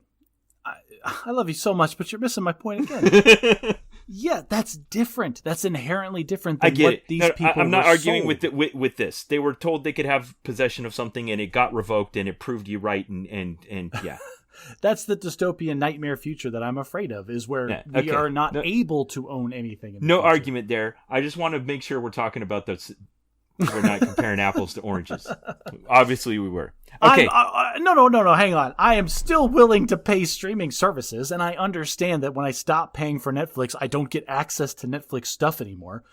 But if I'm in Netflix and I buy a movie, if I tell Netflix here, or a better example is Amazon, because Amazon does both. Amazon does the streaming service, and Amazon will sell you a movie. If I give Amazon, I actually watched Die Hard today, and if I give Amazon $14 for the HD version of the original Die Hard, you want to own it forever. I want to be able to access that forever. And now here's the thing: I don't know if Amazon. I've not done any research into this whatsoever. But if I stop paying for Prime Video, do I still have access to the media that I have purchased through Prime Video? I don't know the answer to that question. Yeah, I guess look into that, but I think I know the answer to that question. Of course you do. That that's the Ben Rich answer. That's the of course you would. You have paid for it. Why would a company ever want to take your money without delivering the service that it promised in response? Yeah, I'm also a bit cynical. Like, for instance, in my lifetime, let's just pick one random property. Let's say, like, The Little Mermaid. I have bought The Little Mermaid maybe like 4 times in my lifetime. You know, you got it on VHS and you lost it and you bought it again on VHS and then you bought it on DVD and then you bought the special edition Blu-ray. Like, and I paid for the exact same movie 4 times now. My dad went all in on Laserdisc players when it was Laserdisc or Blu-ray. He bought a Laserdisc player, and the only movie that we owned on Laserdisc was The Little Mermaid. And they're more than happy to keep selling you the same intellectual property. It's not like they've recreated the movie. So this is, I don't know how far we want to go down this rabbit hole, but NFTs are stupid and ridiculous. Don't go buy a picture of a monkey that's sad. Non-fungible tokens. Non-fungible tokens. I feel like the best version or the best implementation of that technology is to prove that me, Josh Fleshman, owns the rights to Die Hard, the movie that was published in 1980, whatever, from now until the end of time. I have an NFT for Die Hard, the movie. It doesn't matter what streaming service. It doesn't matter what platform. I should be able to show that token and be able to stream that movie. Okay, yeah, I don't want to go very far down that rabbit hole. Because we're coming up on Christmas, Josh, what's the status of your children and Santa Claus? You're just reading my notes. You're not is it time for bad at parenting? Okay, so I was sitting on the couch the other day, and I was met with an existential crisis. Okay. My daughter was at the kitchen table, and I don't even know what the conversation was. I was watching a show, and we were talking. And they're she goes, 10 and 8? They are 12 and 9. 12 and 9. Ooh. My daughter is 9, just turned 9. And she, out of the blue, asked me the question, bold-faced, put the gun to my head and pulled the trigger. Are you Dad? Santa Claus? Are you Santa Claus? And so here's the thing. Like, my brain, okay, whatever I was watching... You weren't ready for this. Whatever I was watching no longer exists. My brain is at 100% utilization going through every possible scenario to optimize this transaction. I was like... I spent CPU cycles on, do I pause the show and turn my body physically towards her? No, that would seem too conspicuous. Leave the TV show turning, just turn your head to acknowledge what she said. Now, don't acknowledge what she said like it's important. Ask her the question to rephrase it just in case, just to play it down like it's not that super important. Not yet. And so, I decided, nonchalantly, turn my head what? And then she said again, are you Santa Claus? And then my brain's like, crap, she's on it. She's not letting it go. Now I pick up the control. I pause it and I looked at her and I threw both my hands up in the air and I was like, okay, throw her something that maybe she'll get distracted on. Do you think I am able to deliver every toy to every kid on the planet in one night? Are you insane? Are you Santa Claus? She didn't specify who she was talking about. You took that to mean everyone. That's great. No. I love it. I was interpreting it wrongly on purpose to try to distract her. I got that. I got what you said. Yeah, you're trying to throw her off by being you're trying to say I go around the whole world and deliver presents to everyone? Ben, the interaction I had with my daughter took no longer than 20 seconds. And when I tell you I have done more thinking in that 20 seconds than I did the entire previous week at work, I am not lying. Okay. I was desperate. Why? Why? Okay. Before you give the outcome of that, why are you so vested in keeping a 9-year-old on the other side of the fence on the Santa Claus game? Why did you invest so much brain power into preserving it?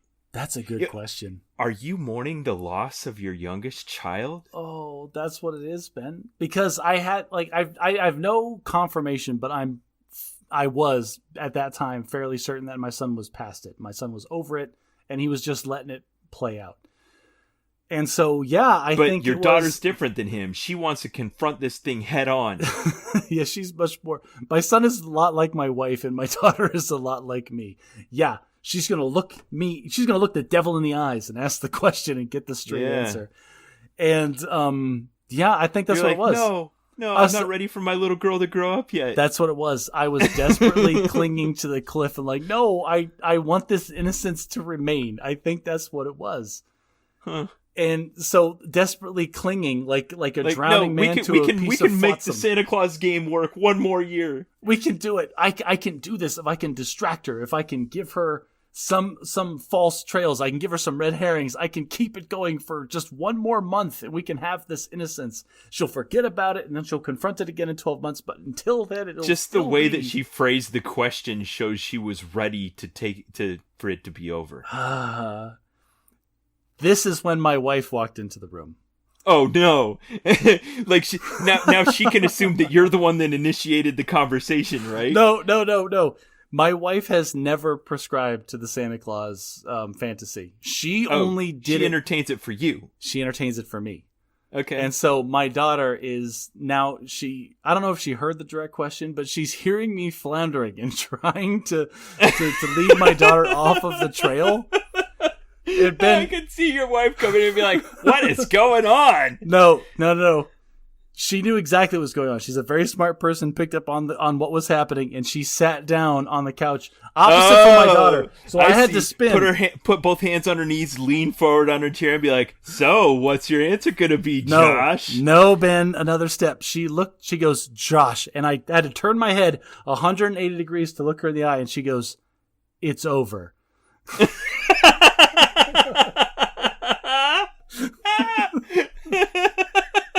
The gig is up, man. and I that broke me. I had my brain forming contingency plans and strategies and red herrings and false trails, and she said that, and everything came to a screeching halt. It all just crashed. And that was it. And I knew, Ben, I had been defeated. Aw. Santa Claus is dead. Long live Santa Claus. That was awesome.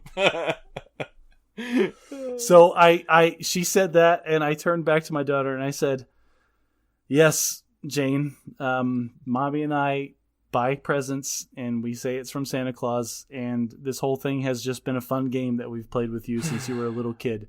And now you're on the other side of the game. So there are little kids that believe in Santa Claus, and you get to play the game from our side. But I was still sad about it. Yeah. What did she say? She kind of got it. I don't know. I can't. This is bad to say about a 9-year-old daughter, but I can't read her. I have no idea what's going through her head, and I think she's got me to a T. I think she knows exactly what's going through my head all the time and reflects at me what I'm expecting to see. So I have no idea. I gave her my expectations. Don't go to school and start telling everybody that Santa Claus isn't real. You get to play from our side. Yes. She acknowledged, yes, I understand. Okay, that's the best I can hope for. Okay. Well, long live Santa Claus. It's like, so my daughter's innocence died a little bit, which killed a little bit of my innocence, Ben. You happy? Yeah. That's what happened.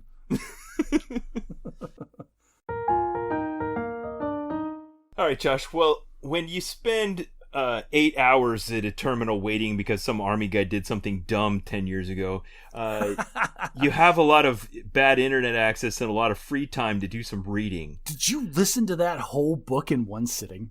Okay, so yes, I read 3 books this week. I'm gonna go from last to first. So I assume I assume you made some progress on the Wheel of Time this week? I had to pause Wheel of Time for 5 hours to listen to a book for the podcast and for professional development. But yes, I've been listening to the Wheel of Time, book 4, The Shadow Rising.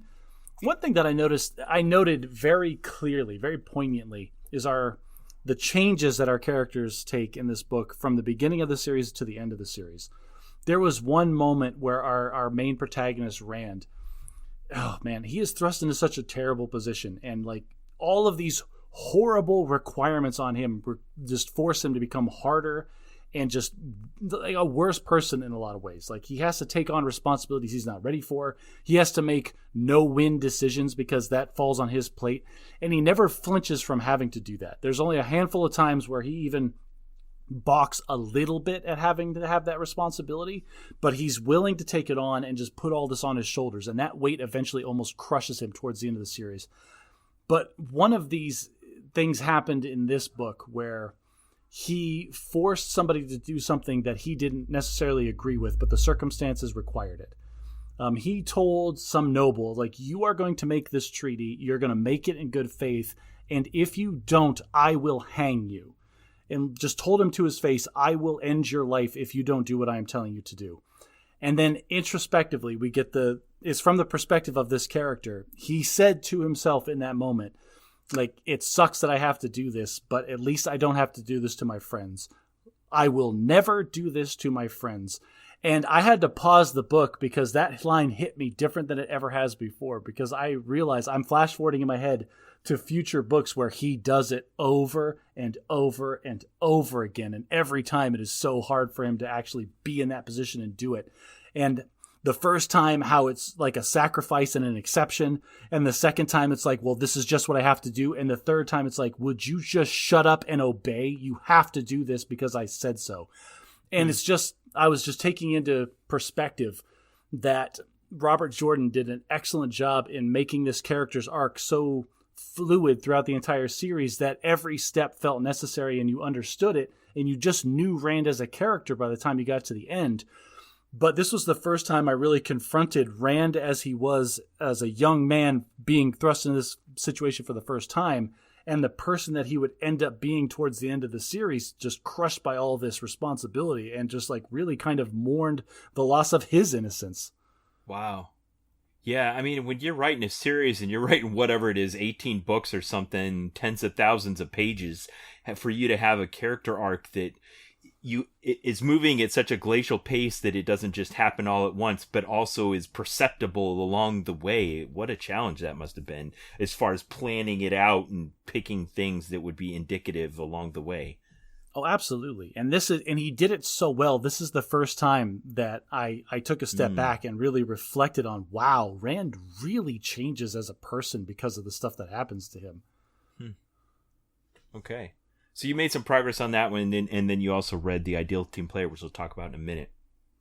So I finished reading J.R.R. Tolkien's The Fellowship of the Ring, and oh wow, yeah, I haven't been enjoying fiction as much lately, but I enjoyed this one for a different reason. I was familiar with the story, and when it felt like all he was just moving along the plot, I got a little bit impatient with it. But the times that I really was enjoying it was when I was appreciating the beauty of his craft.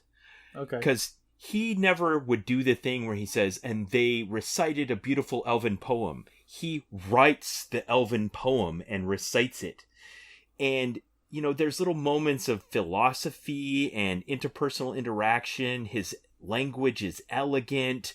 The story, The characters are so consistent and so distinct from each other. And at times I was just in awe of his craft. And it's no wonder that this is considered to be such a masterpiece and a landmark in storytelling. Okay. This is interesting because you approach this not necessarily like appreciating the story, but respecting the craftsmanship of it. Yes. And that almost feels like you can't really appreciate that stuff unless you're in the craft yourself. So that's cool that you had to have that kind of perspective, or that you have that understanding the mechanics enough to start looking at the joints and the joinery of the furniture instead of just looking at the whole piece.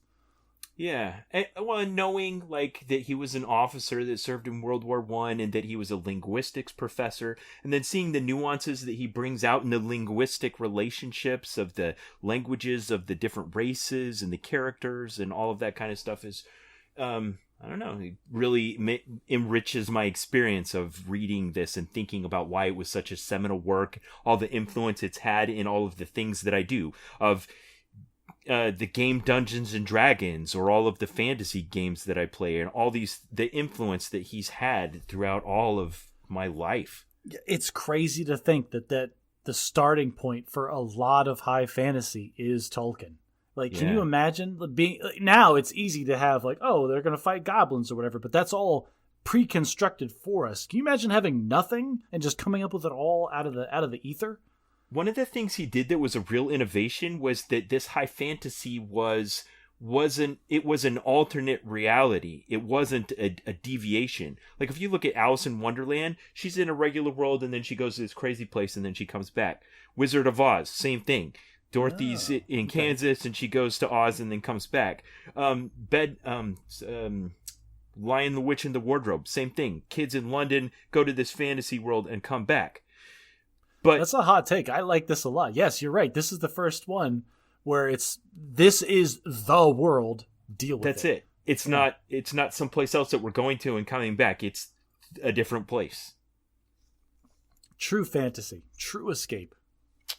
The other book that I read was I picked up. Remember, I told you I had some books that I'd accumulated that friends had given me to read. So this is the one that was written by a girl that works at the shop where I play Magic. They just have it on stock in the store. Oh, It's called Nova, a dragon collar novel by Megan Schonfish. And I one time I saw her, she was working behind the counter. I'm like, "Hey Megan, I'd like to buy your book." And she's like, "Oh, great." So she checked me out at the register and sold me a copy of her book. And I'm like, "Could you autograph it?" She's like, "Sure." So she signed it and gave it to me, and I stuck it in my queue of books I was going to read. So I was stuck in Megan, you need to charge another $5 for the autograph. So I was stuck in a terminal for 8 hours, and I pull it out and I start reading it, and it turns out to just be literary cotton candy. As in, like, real easy to just eat a lot of all at once. Okay. So I just burned right through it. It was a pretty easy read, and it was a good, entertaining story. It wasn't of the quality, reading it in the same week as reading the Fellowship of the Ring was a kind of bad comparison. That's not fair. Yeah, come on. Apologies to Megan. But it was good. So I got back yesterday and I went to play in a Magic tournament yesterday afternoon, and there was a break between rounds, and she walks into the store, and I just finished reading her book that week. I'm like, "Hey, Megan, how's it going?" She's like, "Hey." I'm like, "I just finished reading your book. Can I talk to you about it?" She's like, "Can you?" Ben, don't please tell me you did not pull out, like, "Okay, well, here are all my notes." Oh, I totally did. Oh, but it turned into a two-way thing. So she sits down, I start asking her some of my questions. She's like, "Those are all great questions. Can I ask you some questions?" I'm like, "Sure, shoot." She's like, "What did you think of when I told this particular thing?" I'm like, "Oh, here's what I thought." And we were going back and forth on her book, and I lost track of time, and I didn't even run out of questions, but we got interrupted, and she got up and left. I'm like, "So why did you, what's in it for you?" And she's like, "I just enjoyed moments like this. I enjoyed that I've written something that people enjoy and want to engage with." So, all right. So you did. All right. So you did the thing. You didn't come down on her too hard with the Metacritic. No. I wasn't like grading her. It's like, "Oh, can I ask you some questions? Why did you miss a comma in page 43 in chapter 4? So there was a little bit of that, but I didn't point that out to her. You. I asked it in a roundabout fashion. I was like, "So you self-publish? Who did your editing?" Who was your continuity director? Because there are some problems. Anyway, she left it on kind of a cliffhanger. I gotta say, if she writes another book, I'm interested. I'll pick it up and read it. You know what? I've said multiple times. I referenced a book earlier in this podcast episode. There are authors that will write a book and then just live as a king for the rest of their lives. And then there's the author that's got to spit out a book every month to pay the bills. And you know what? There's nothing wrong with being that second kind if you're churning out good stories. Yeah. She says, "I'm not going to get rich on it, but I do enjoy when moments like this." So I was glad I was able to have that. That's awesome.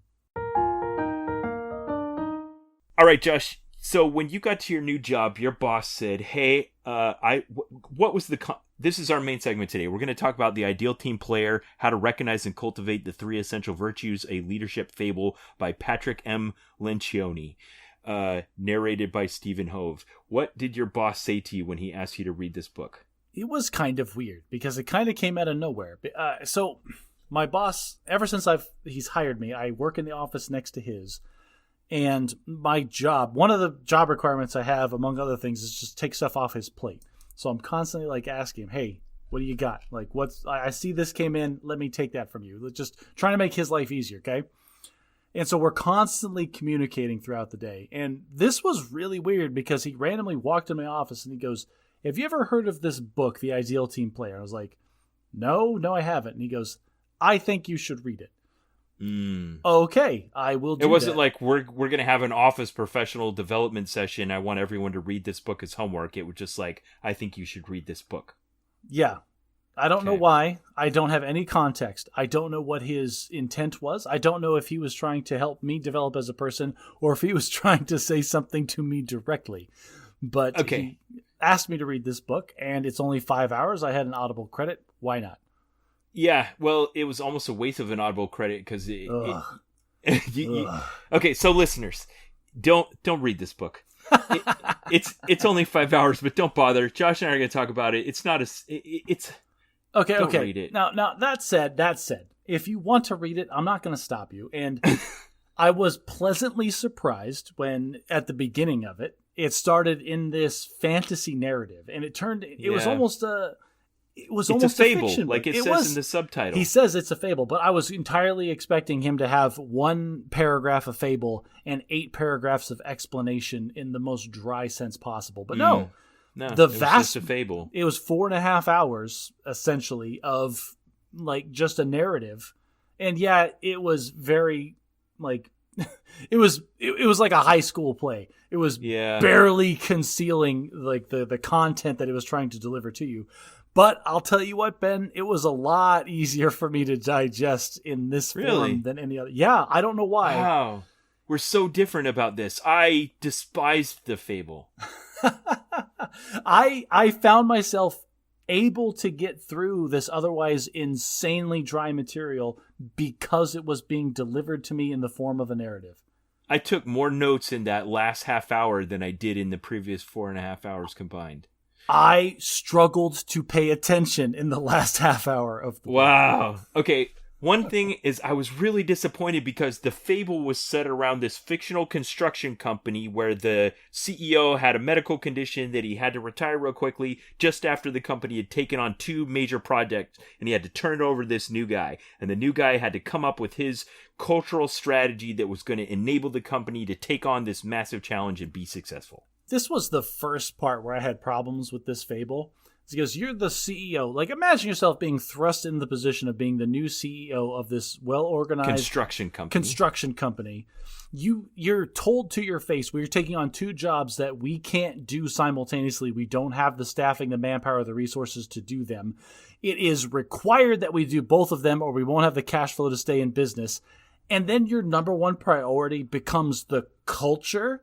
Like the hiring and firing, like, are you out of your mind? No CEO on earth is going to be like, oh, I've got to finish both of these or I fold. Let's take a minute and have an offsite talking about the cultural traits we like. Yeah. So one thing that I was really disappointed in why I felt betrayed by this fable was because I thought, oh, I'm going to get a chance to learn about the inner workings of a construction company. Oh, no, sir. No, I don't think Patrick M. Lencioni even knows anything about the inner workings of a construction company. And I was so disappointed. The only thing they talked about construction was the job titles of some of the mid-level managers, and that's it. Yeah, there was nothing about construction in this. I was really disappointed. I was like, Okay, so at first it's like they have this ethereal idea that they don't know what it is, and they all work together to come up with a concrete way to describe it so that they can use this idea to, 1, help inform how they hire new people, and 2, help train and or filter out current employees that don't conform to this new culture that they've adopted in their organization. And I understand why this fable would be a good starter place if you're being brought in as a consultant in a company to help change their culture. Yes. And that's the thing. This only applies to businesses that have exceeded a specific threshold of income or personnel, because I don't know about you, Ben. Well, I actually do know about you. You haven't worked in small business before. The last firm that I was in had 4 employees, including myself. The firm that I work in currently has, I think, 15 employees, including myself. And I'll tell you right now, the owners of these firms do not have the luxury of having any decision-making power when it comes to culture. They can try to encourage a specific culture, but the reality is these are the people I have. And if they don't fit, it doesn't matter. I have to make them work because these are the only resources that are available to me. Wait, this is a really interesting idea. Are you saying that you think there's a minimum size an organization has to be before it can have a culture that exists independent? No. What I'm saying is there is a minimum size the company has to have before the management team can even start to consider culture, because there's too many operational requirements that are more important than culture. Just getting the work out the door, just getting the checks to come in, just getting payroll to clear. Those are far more important than, well, how do I want my employees to feel while they're here? Like there's just much more pressing concerns for a small business than the culture. Yeah. Wow, that's fascinating. Part of what he was getting at is part of the point he was trying to make that isn't always available, like you said, that when you have this pressing need, it's easy to be enslaved by the tyranny of the urgent. Like, yes, defining your corporate culture may be the most important thing you could do, but I don't have time for that because I got all these pressing issues at hand, and it takes time to do that thing, to define my culture and figure out how to transform my organization in such a way that it creates the ideal place for this culture to thrive and grow. So I said when my boss gave me this book, I didn't really understand why he was giving it to me. That was one of my questions for you. What do you think? What was the point he's trying to make? The point that he's trying to make is the struggle that he is in as the owner. He is the sole owner of the firm that he is in. There are 15 employees, and he hired me on for... I even said in my interview, there are more experienced accounting people that you can hire, people that have been in the industry longer than me. But I'm going to bring something to your firm that you don't have and that you can't easily get, and that's this military mindset of the process improvement, the formalizing of, I don't know, just taking all these intangible things that he's just been kind of running and writing them down and making them a thing and formalizing it all and making it run like a machine instead of a group of people all struggling to do their best. Okay, so you're saying what you could bring is this thing you're saying you can't have, which what I'm saying is not culture. I am not bringing culture to this firm. What he has charged me with is formalizing it. Is this corporateness? Like he needs more structure. Right now, I don't want to get too. I don't want to get too specific into this firm, but what he's struggling with right now is that he's gotten bigger than he knows how to manage. He has lived his whole life and run his whole business. I think that's exactly the threshold when defining your culture is relevant. And you know, maybe that is when you're transitioning to bigger than you can manage. Maybe that's what it is. And maybe that's the lesson that he's trying to teach me with this book is that, like, when we're making these things, you need to be thinking about this other stuff. And I don't know if I'm the best person for the culture piece because we'll talk about the three virtues. Like this whole fable, they talk about that we're going to figure out the culture and what are the things that we want in culture. And they decided it's teamwork. We want team players. We want people that can work with other people. And then the sum of the parts will be greater, or no, the whole will be greater than the sum of the parts. And we'll be able to do these unattainable projects that as they currently stand. And the whole fable is this management team struggling to define the traits that they think make for good team players. Yeah, and then there's a lot of tension in this story in that they're asking themselves, should we be more worried about these operational issues than these cultural issues? Or should we be so committed to this culture that we've decided is going to be at the heart of what we're doing so that it crowds out some of those other things?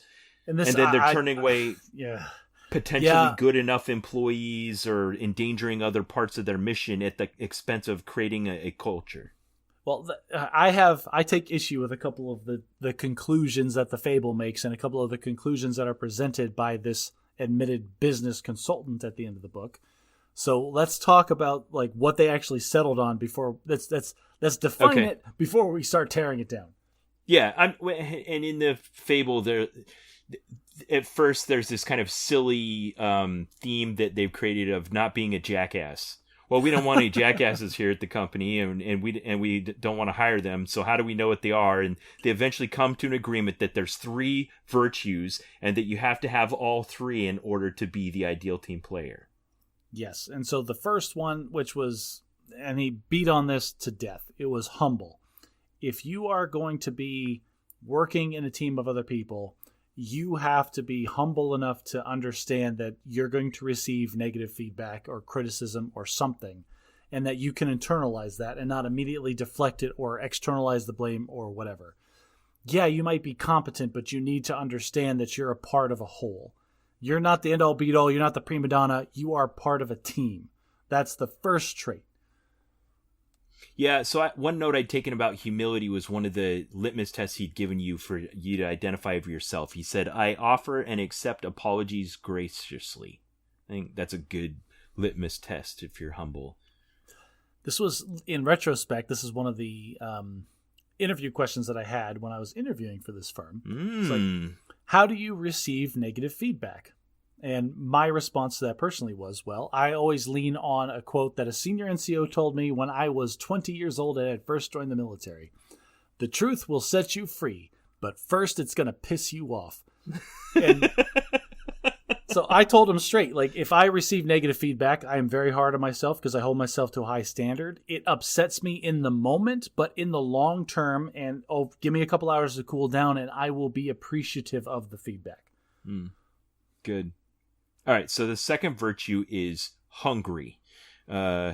Basically, how does this describe? It's your drive. It's that you aren't content to just sit still, that you want to try to achieve more and do more and be better and learn new things. And it was more than that, because they were talking about like, oh yeah, this guy's great. He does everything that you tell him to do and nothing else.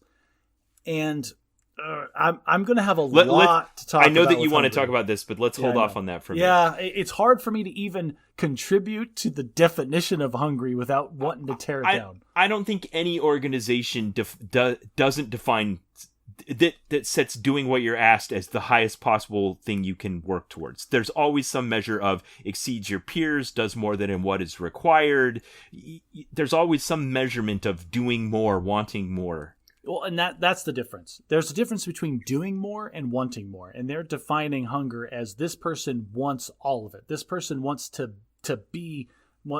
eat, drink, and breathe this company. And there's a difference between like, oh, there's the minimum expectation. This guy goes above and beyond. And then there's, oh, well, this guy just lives to work here. Those are two different things, I think. Okay, but let's not get hung up on that. What was the third one? The third one was smart. But not smart as in intelligence. Yes, it's right. Emotional intelligence. Are you able to be in a complex social dynamic and understand what's going on and how your behavior could influence the feelings of other people? It's emotional intelligence. They're using smart as shorthand for emotional intelligence. So I think it's illustrative, and I did this at work since I didn't have anything to do the last couple of days when I was reading this book. I got out a giant whiteboard and I drew 3 circles and I put hungry, humble, and smart. And I defined all of the 2 intersections and the 3 intersection and the 1 intersection. So all these 3 things can be virtues in isolation. To be hungry is good. To be smart is good. To be humble is good. But considering all 3 of them in the context of whether or not you're a good team player, if you're only humble, but you're not smart or hungry, then you're a pawn. You're ineffective. You have little impact. you don't make waves. You just stick around. You do what you're told. You don't have an opinion, and you just do stuff. You just work. Right. If you're only hungry and you're not smart or humble, then you're a bulldozer. You're determined. You're selfish. You destroy teams. You can't, and if you're only smart, as in social intelligence, but you're not hungry or humble, then you're the charmer. It's like, we keep him around because he's such a great guy, but what does he actually do here? What is it you say you actually do here? Now, you could have 2 of the virtues. You can be hungry and smart, and then you're a skillful politician. Yes, if you have ambition and drive, and you're emotionally intelligent, but you're not humble, which means you're egocentric, then you're only always trying to push yourself, and you're the number one, and I'm gonna make it happen. Right. If you're smart and I keep doing this. Smart and humble. Let's go smart. If you're smart and humble, then you're the lovable slacker. Yep. If you're not hungry, you're not drive, but you know how to manipulate people, then I'm just going to do the minimum. I'm going to coast by, and I'm going to collect my paycheck and leave. Ben, I think this is where I live. And then if you're minus smart, if you're hungry and humble, then you're the accidental mess maker. Like, you mean well, but you screw stuff up sometimes and create unnecessary problems, and you're not tactful. That was probably me as a younger person. I had no emotional intelligence and did not care. So, the ideal team player then has all three. You're hungry, humble, and smart. That's the whole point of the book. And then he just goes about telling you how to, like, use that as, if that's going to be your guiding star, you use that to inform your hiring decisions. And then you try to train your existing employees to do that. And if they won't change to conform, then be willing to let go of them. So, can we start tearing it down? Sure. Okay.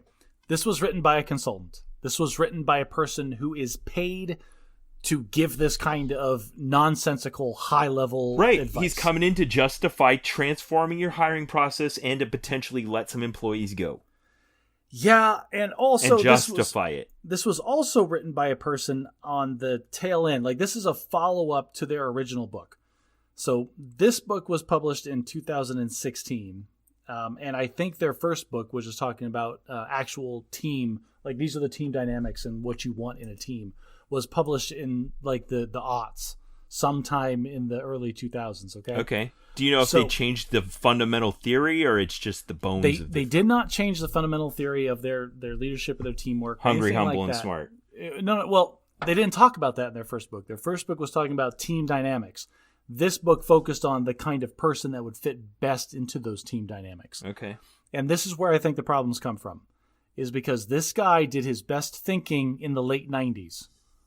As a consultant, he got paid and he made his way in the late 90s, which then gave him the slack in his life to write a book in the thousands. This is the kind of idea that isn't going to transform real quickly. It's going to be durable. I'll tell you right now, this idea has transformed. This idea is totally different. Okay, are you thinking of like the quiet quitting kind of thing? So again, this guy made his money. Like this informs his entire brain space. Is that he made all of his money doing this in the 90s, which means he was already kind of senior, which means he's already been in the business industry for a couple of decades, hopefully. So this means that he's talking to baby boomers. He's talking that like in a baby boomer world, in a baby boomer working environment, these are the fundamental traits that you want. Because I'll tell you right now, Ben, hungry doesn't exist. Hungry is not a thing, nor should you expect it. You take hungry completely out of the equation because that's ridiculous. That is from a bygone era when a company, if you worked in a company for 20 years, they would promote you. They would give you advancement opportunities. They would give you a defined benefits plan where you'd get 20% of your pay or whatever after you retired after 20 years. So you're saying if your hunger is loyalty towards the company, that would be rewarded, that you could expect that it would be rewarded. I'm saying that the idea of hungry, the idea that you should live your job is no longer a thing because your job doesn't care anymore. It doesn't matter how much you eat, breathe, and live Amazon's like corporate structure. They don't care about you at the end of the day. You're a cog in their machine. I'll disagree in that they want the people that exhibit that externally. They want people that look hungry. That's the thing. This is the difference. We're talking about perspectives now. Me as a person that is working out in this world, if I exhibit hunger, yes, I agree with you. That's what corporate wants. But is corporate going to reward that? Back in the day, back in the baby boomer era, corporate would reward that. You know what? I see this guy here. He's putting in the extra hours for no pay. I see this guy. He's always thinking on the weekends about what's best for the company. Amazon doesn't care. Amazon doesn't, they don't care if you're out at your home after hours thinking about how you could pack boxes better. They don't care. If you're not in the C-level, if you're not upper management or executive level of Amazon, they could care less what you do in your off time. They're just trying to extract as much value out of you as possible. They're not going to pay you anymore for that. Okay, that's so the difference. In the context of this fable that he tells, it is shown that if you have smarts and humility, but you don't have hunger, that you're lacking. You know, that you're That's the biggest thing that I took. Like, all right, in the last half hour, he said something. You're the lovable slacker. Ben, I had to pause the book because I know you texted me about it. You were upset at this just unquestioned loyalty for the company that drives you to want to spend all your extra time there. At the end of the fable, he was going through the Venn diagram just like we did earlier, and he was talking about if they're not hungry, here are some ways you can identify people that are hungry. If they talk too much about balance, work-life balance in their interview, that's a red flag. He said those words in the book. Are you out of your damn mind? Because I want to live with my family and take them trick-or-treating? I'm a bad employee? I'm as outraged as you are, but don't you agree that there is this game of chicken you're playing? Like, if you're in an initial job interview and you're saying things like that, is that you giving them a signal that you don't intend to work hard? Are they justified in doing that? Or I told my boss in the interview for the job that I have, they asked me, what drives you? Is it money? Is it work? What is it? And I said the thing that I've said in this podcast now 100 times, is the only thing that I own in my life is my time. And it behooves me to sell that time to the highest bidder because that makes my family's life better. At the end of the day, I'm concerned about them, not the job.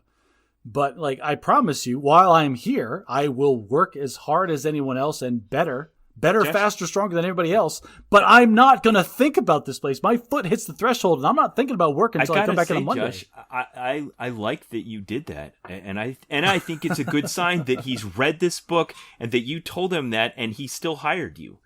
That shows that his point of giving you this book isn't that he embraces this philosophy wholeheartedly. No, well, and I was sick last week. My son came home with COVID from school, and then I got it. And I told him, I texted I texted work, and I said, hey, I've got COVID. I'm going to take a bunch of medication, and I can still work, but I'm not going to come into the office because I don't want to infect anybody else. We have telework, potential. We have telework possibility. I teleworked that whole week. He has said to me afterward, yeah, it kind of sucked that you weren't here. But I guess it was better than nothing. So, but the entire week that I was teleworking, because I know that he doesn't like telework, I was freaking out. You can ask my wife. I was nervous. Like, I don't feel like I'm contributing enough to the company because I am teleworking. So this informs, am I hungry? No, because as soon as I'm off work, I'm not thinking about work anymore. And I could care less as long as my paycheck clears. I get why you found some of the language that the book used to be offensive, but I think that you also agree there is a version of hunger that's still necessary in order to be an ideal team player. This is the problem that I have with hunger, is as from the perspective of the company that is hiring, yes, you want hunger. You want somebody to be hungry. You want somebody, because that's going to drive them. That's going to make them drive themselves to improve. I don't have to make them improve. They're going to improve themselves. I just have to give them a vector. But from the person's perspective, from the employee's perspective, it's ridiculous to expect hunger. I don't think that's fair to the employee. Like, oh, you aren't going to fit into our culture, into this organization. Yeah, we've defined the role that you're going to fill. We've defined the minimum expectations of the production that we want from you. But if you don't go above and beyond that, then you're not good enough. I think that's ridiculous. I think if you give me a minimum bar and I'm making that, that's what you're paying me for. That's literally the definition of a job. So you know that in the military that probably more so than not, they expect that just complete sacrifice of your own well-being and your family in order to get the job done. This is part of why I hated the military. Yes, I'm aware of that. But also, I think that we are more than paying lip service to the idea that you can't just expect that from everyone all the time and expect them to be human and willing to fight for their country if you just also expect them to completely place their entire life and that of anyone that they love or is near to them on the altar of freedom as well. I think the military rewards hunger better than other organizations. I'm not here to talk about the military. I think we're agreeing, though, that there's a good hunger and there's a toxic hunger, and they live really close to each other. No. It's not a toxic hunger. If you're a hungry person, you're going to succeed because it doesn't matter where you, well, maybe not. This is my problem. We've known people that are married to the military. But the military rewards hunger. Okay, this is my problem. Corporations in America today will say that they want hunger because they do, because that person will give more to the job than they are being paid for. My problem is that they don't reward it anymore. In a bygone era, if you worked for a company for 20 years and retired, they gave you a defined benefits plan. Now, that doesn't exist. If you pour all of your heart and soul into corporate America and then you retire, they don't care. Whatever's in your 401k, that's what's in your 401k. Did you get an advancement opportunity? Well, you don't have an advanced degree, you've seen the bumper sticker, haven't you? 20 years from now, the only people that remember that you stayed late at work are your children. That's okay. So another article that I was forwarded this week was, it was this guy on Fox News. He was being quoted. He was on TV and he said, men are requesting time off on Halloween or requesting to get off work early so they can go trick-or-treating with their kids. And that's ridiculous. And Ben, I'll tell you what, all of TikTok eviscerated that guy. Like, how dare you say that? Resent us for spending some time with our family? Yes, exactly. And it feeds back to exactly what you just said. The only people that are going to care in the long run, whether or not you worked a full shift on Halloween, is your kids that didn't get to trick or treat with you. Yeah. This is the shift that is happening. Younger generation, it's starting millennials and lower. I feel like the perception is I'm just going to work as much as they pay me and not one iota more. And every older generation is resenting that. Like, well, you're supposed to pour your heart and your soul into the business. And then when we ask why, that's presumptuous of us. Like, I don't get it. One thing this book made me wonder, and tell me if you know the answer, is what are you supposed to answer in that classic question that they ask in job interviews that I don't think people even know why they ask? What are your weaknesses? What are your weaknesses? It feels like this game of chicken, where they're, I don't know, what are you supposed to say to that? Well, and this guy presumed, he said in the last half hour, this is a bad question. You don't ask somebody what their weaknesses are because they'll flip it on you and try to make their weakness a strength. Sure, my weakness is that I work too hard. My weakness is that I care too much about the organization. Yeah. He points out that, if you are trying to hire someone that's hungry, humble, and smart, asking a form of this question is a way to try to find out if they're humble.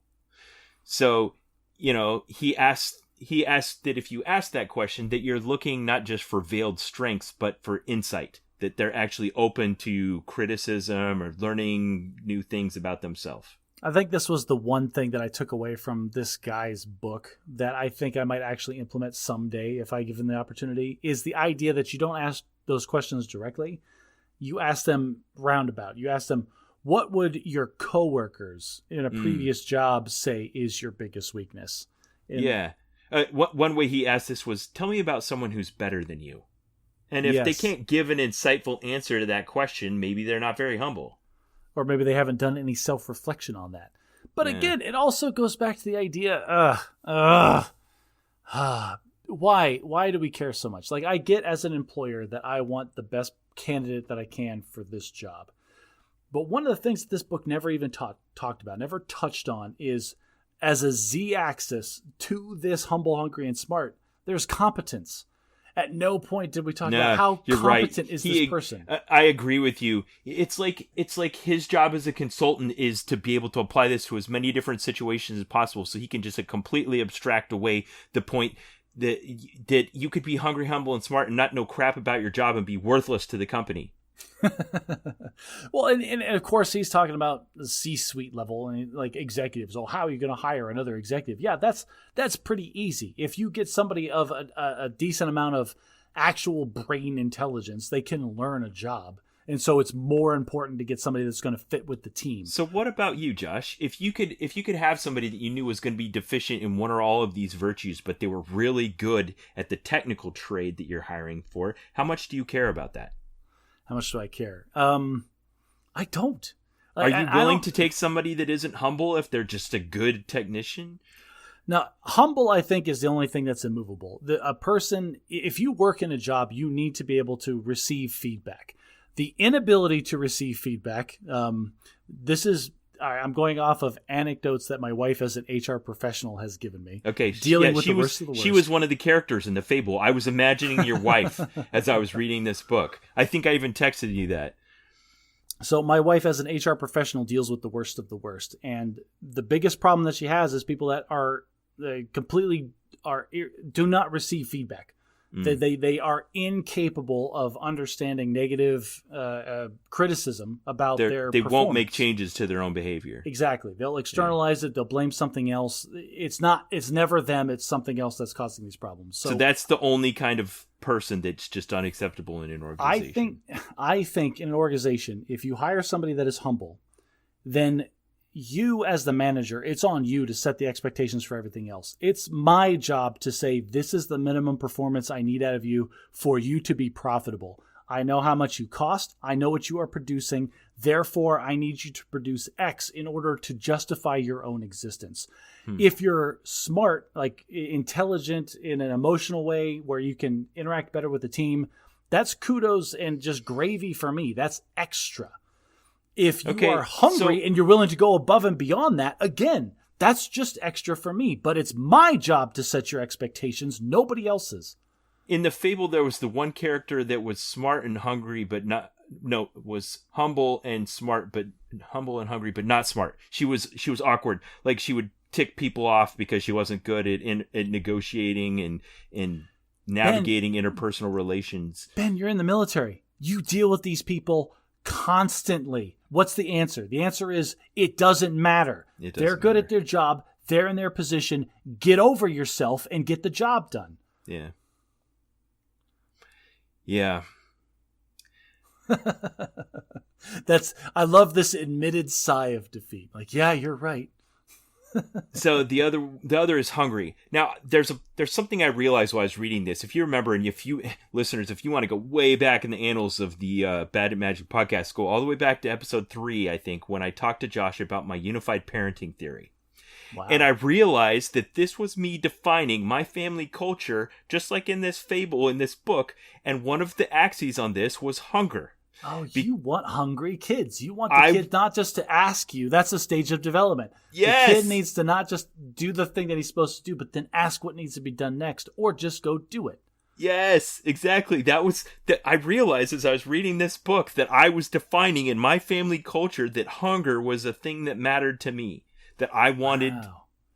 That's something that I want in my kids too. I want my kids to be hungry in their personal life, but I don't want them to be hungry at work if they don't need to be. Why should they? Right, which is the point I was making. I don't think this needs to be a virtue that only applies to work. If they can just demonstrate it in their life, then they can apply it appropriately as needed to work or to their personal life or to whatever it is. But I think a person that's just lacking in this altogether is not a good team player. This was my boss. He actually told me, like, we were going through all the different employees in the firm when I first hired there, and he pointed out a couple people. Oh, I wish they were hungry. They don't have the hunger. And I challenged him, like, what does that mean? Well, I want them to go above and beyond. And I said, why? Because that's what I want. It's like, it doesn't matter what you want. These are the people you have. It's on you, again, to set the expectations for their performance. If you get more than that, then that's great for you as an employer, but it doesn't benefit them at all unless you're going to feed it back to them. Yeah, you as the boss want hunger, but from the person's perspective, why? What's in it for them? What's in it for me? Why should I care about the work when I'm not there? Because it's not going to make my life any better. Yeah. So if I go back to that, as a parent, I have a child, and I tell them to do something, and if they just do it and then stop, that's the first level. The next level is if I tell them to do it, and then they do it, and then come back to me and say, what else can I do to help? That shows an investment in the mission. This is perfect. You're the employer in this situation, because you've even said you want them to be hungry, but at the same time, you are still setting minimum expectations for their performance. Yeah, you might want them to be able to identify these opportunities, go above and beyond, but at the end of the day, are you going to kick them out of the house if they don't? No. Exactly. And then the third level is that they understand what it is we're trying to do and figure it out on their own and take the initiative to make it happen independently. Now, ultimately my goal is not that then forever they will do things for me. It's that now that they've learned to have that virtue of hunger, now they can take that and determine their own objectives, their own life, their own priorities, and apply that and be launched and successful independently. And there's a difference between being hungry in life and being hungry at work.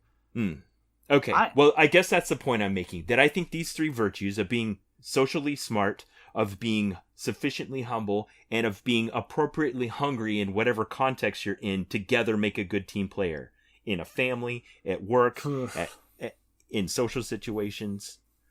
I would rather have somebody that was humble and smart and then let me drive their hunger. I'll be the hungry one. If I'm an employer, it's my job to be hungry, and it's my job to hire people that can support me driving my organization forward. Okay. I think this idea that every employee needs to live the job is not realistic. That doesn't exist anymore. There's too many other opportunities. I like the idea that if you think of an organization as a pyramid and that virtue is more required the higher up you go in the pyramid, that I think that's that makes fair to sense. say. Yeah, if you're hiring a C-suite executive, yes, they absolutely... You want maximum hunger. Yes, they have to. But down at the lowest levels, it's not necessary. Well, at the lowest levels, that's my job. It's my job to make sure the lowest levels are doing what they need to do. It's not a cultural problem anymore. In that book, even in the fable, not at any point did they talk about the guys hanging the drywall. They didn't talk about the guys laying the bricks on top of each other. They were talking about management and hire. Yeah. All right, I got a question for you to kind of sum this up. Have you ever had to make decisions in an organization to try to shape the culture of the organization? Okay, so that's a more loaded question than you probably think. Because that's what they're getting to here with this consultancy. Like, you bring the Bobs in to help inform your hiring decisions, but also to help let go of people that don't conform to the culture. I have two comments to this, okay? Uh-huh. One, personally, from my perspective, I am hired to fulfill certain expectations. And from my perspective, as long as I'm fulfilling those expectations, it doesn't matter what I feel like. From the other perspective, I honestly think this idea of corporate culture is a tool that upper management and leadership uses to extract more value out of a person than they are being paid for. Wow. I have believed that. This was one of my biggest problems when I was in the military. Wow. Is I think the military is very good at making you feel like, oh, you are sacrificing for the freedoms of the citizens. What that means is we're going to ask you to come in. That meant a lot more back before they, professionalized the force and people were drafted and paid a pittance. Like, you had to come up with other ways to get people to contribute. Exactly. This is bad, but I honestly felt like all of that stuff when I was in the military was just brainwashing. They are trying to brainwash us to give more, to care more than they are paying us for. Money isn't the only thing that motivates all people. Sometimes culture is an actual factor to people. But I can control how much someone is paid. I cannot control what somebody believes in. Therefore, how am I supposed to build something? But you can. That's what this is about. Is how do you control what people believe? Then I'm not the guy. I am not the guy you want to hire for your business to help build your culture. I'm the guy you want to hire for your business to determine if the lowest level employee is profitable or not. So he said it kind of explicitly at one point, and I'm wrapping up here. He said basically that you can decide to only hire people that conform with the culture you want to have. And for the ones that are there, you can make it uncomfortable to them to stay. And the smart ones will realize that, and they'll either change to conform to what you're trying to do, or they'll leave on their own. But you'll have a problem if they don't. And it called to my mind a time this happened. When I was working as a contractor for Microsoft back in the early 2000s, we had a guy that came and worked for us to be a technical support technician, where he would answer the phone and try to solve people's problems. He was a history teacher, and what I later came to find out was that his wife had forced him to get this job because she didn't like living the life of the wife of a teacher. And she wanted him to get a tech job because tech jobs are where it's at and it's the future and you can make more money. Call center tech jobs, yeah, that's where it's at. And he was terrible at it. Terrible. He was god awful.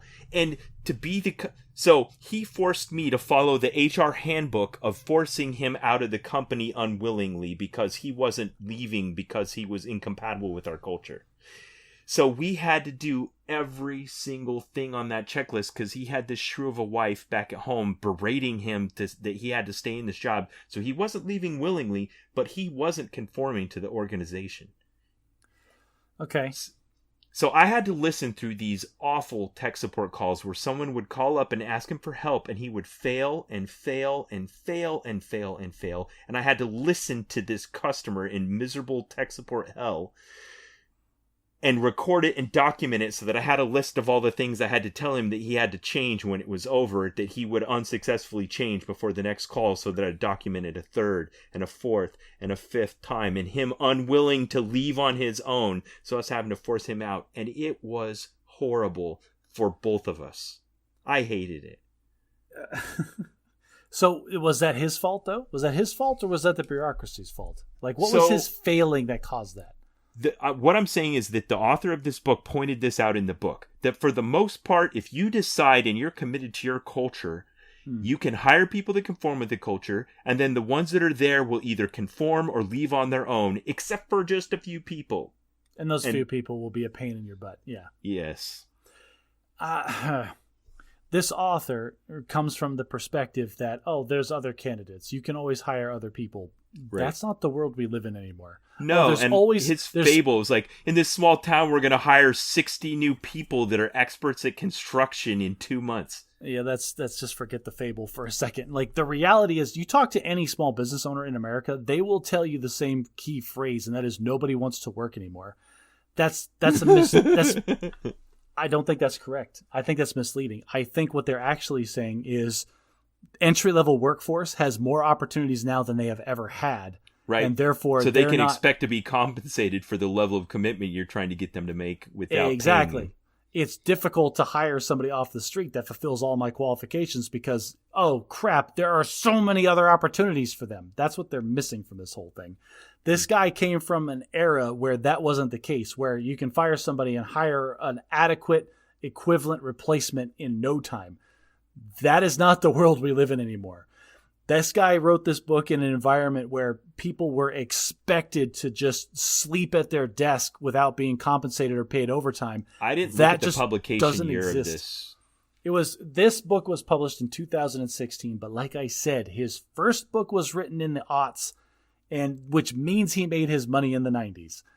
This guy is too old, and he's coming from a generation of thought and employment and business that frankly is not relevant in today's market. Okay, so your boss asked you to read this. What's your takeaway? What are you going to apply to your new job out of this? What I'm going to apply to my new job out of this is expectations management for my boss. Boss, like, I get that you had me read a 15-year-old book about culture and employment. I'm going to need you to watch a bunch of TikToks that came out last week that discuss this exact same topic and how nobody wants to do this crap anymore because they don't get paid for it. I don't know if you need to be that confrontational. I think that hang on. I want to keep my job, so I'm not doing it. Yeah. I know, but I think that there are. He's already shown that by some of the decisions he's made and in some of the context that you're in, that his objective isn't to establish what's going on here in this fable. So then my real takeaway is explaining to him gently and kindly that, yes, this is the ideal. And when we get to a certain size, we can start caring about these things. But today, the problems that you're asking me to solve, this is not the solution. The solution is tangible, real world things that we can do. It's not the culture. I think he's recognized that his company is growing to the point where he needs to start establishing a culture and making some decisions about what it is. And doing something like reading this book is the first step towards thinking about what it's going to be. Maybe not this exactly, but if I want my team to function as a coherent team of ideal team players, what is the culture I need to establish in my organization? That is absolutely fair. And I will give him props for having these kinds of high-level thoughts about his organization. But I will then immediately challenge him with, we're not there yet. There are more pressing matters that we need to deal with first. All right. Well, I'm interested to know if you guys figure out what that culture looks like and what you're going to do to establish it. All right. Well, listeners, if you have an idea about what we should do, or if you're interested in this kind of thinking, let us hear your thoughts. You can go on our subreddit and register your voice anonymously, or you can go on our Facebook and join in the discussion there. If you like what we do, consider sharing us with a friend. If you like us, your friends might like us too. If you really want to show us some love, consider taking your phone out of your pocket and giving us a good review on the podcast player of your choice.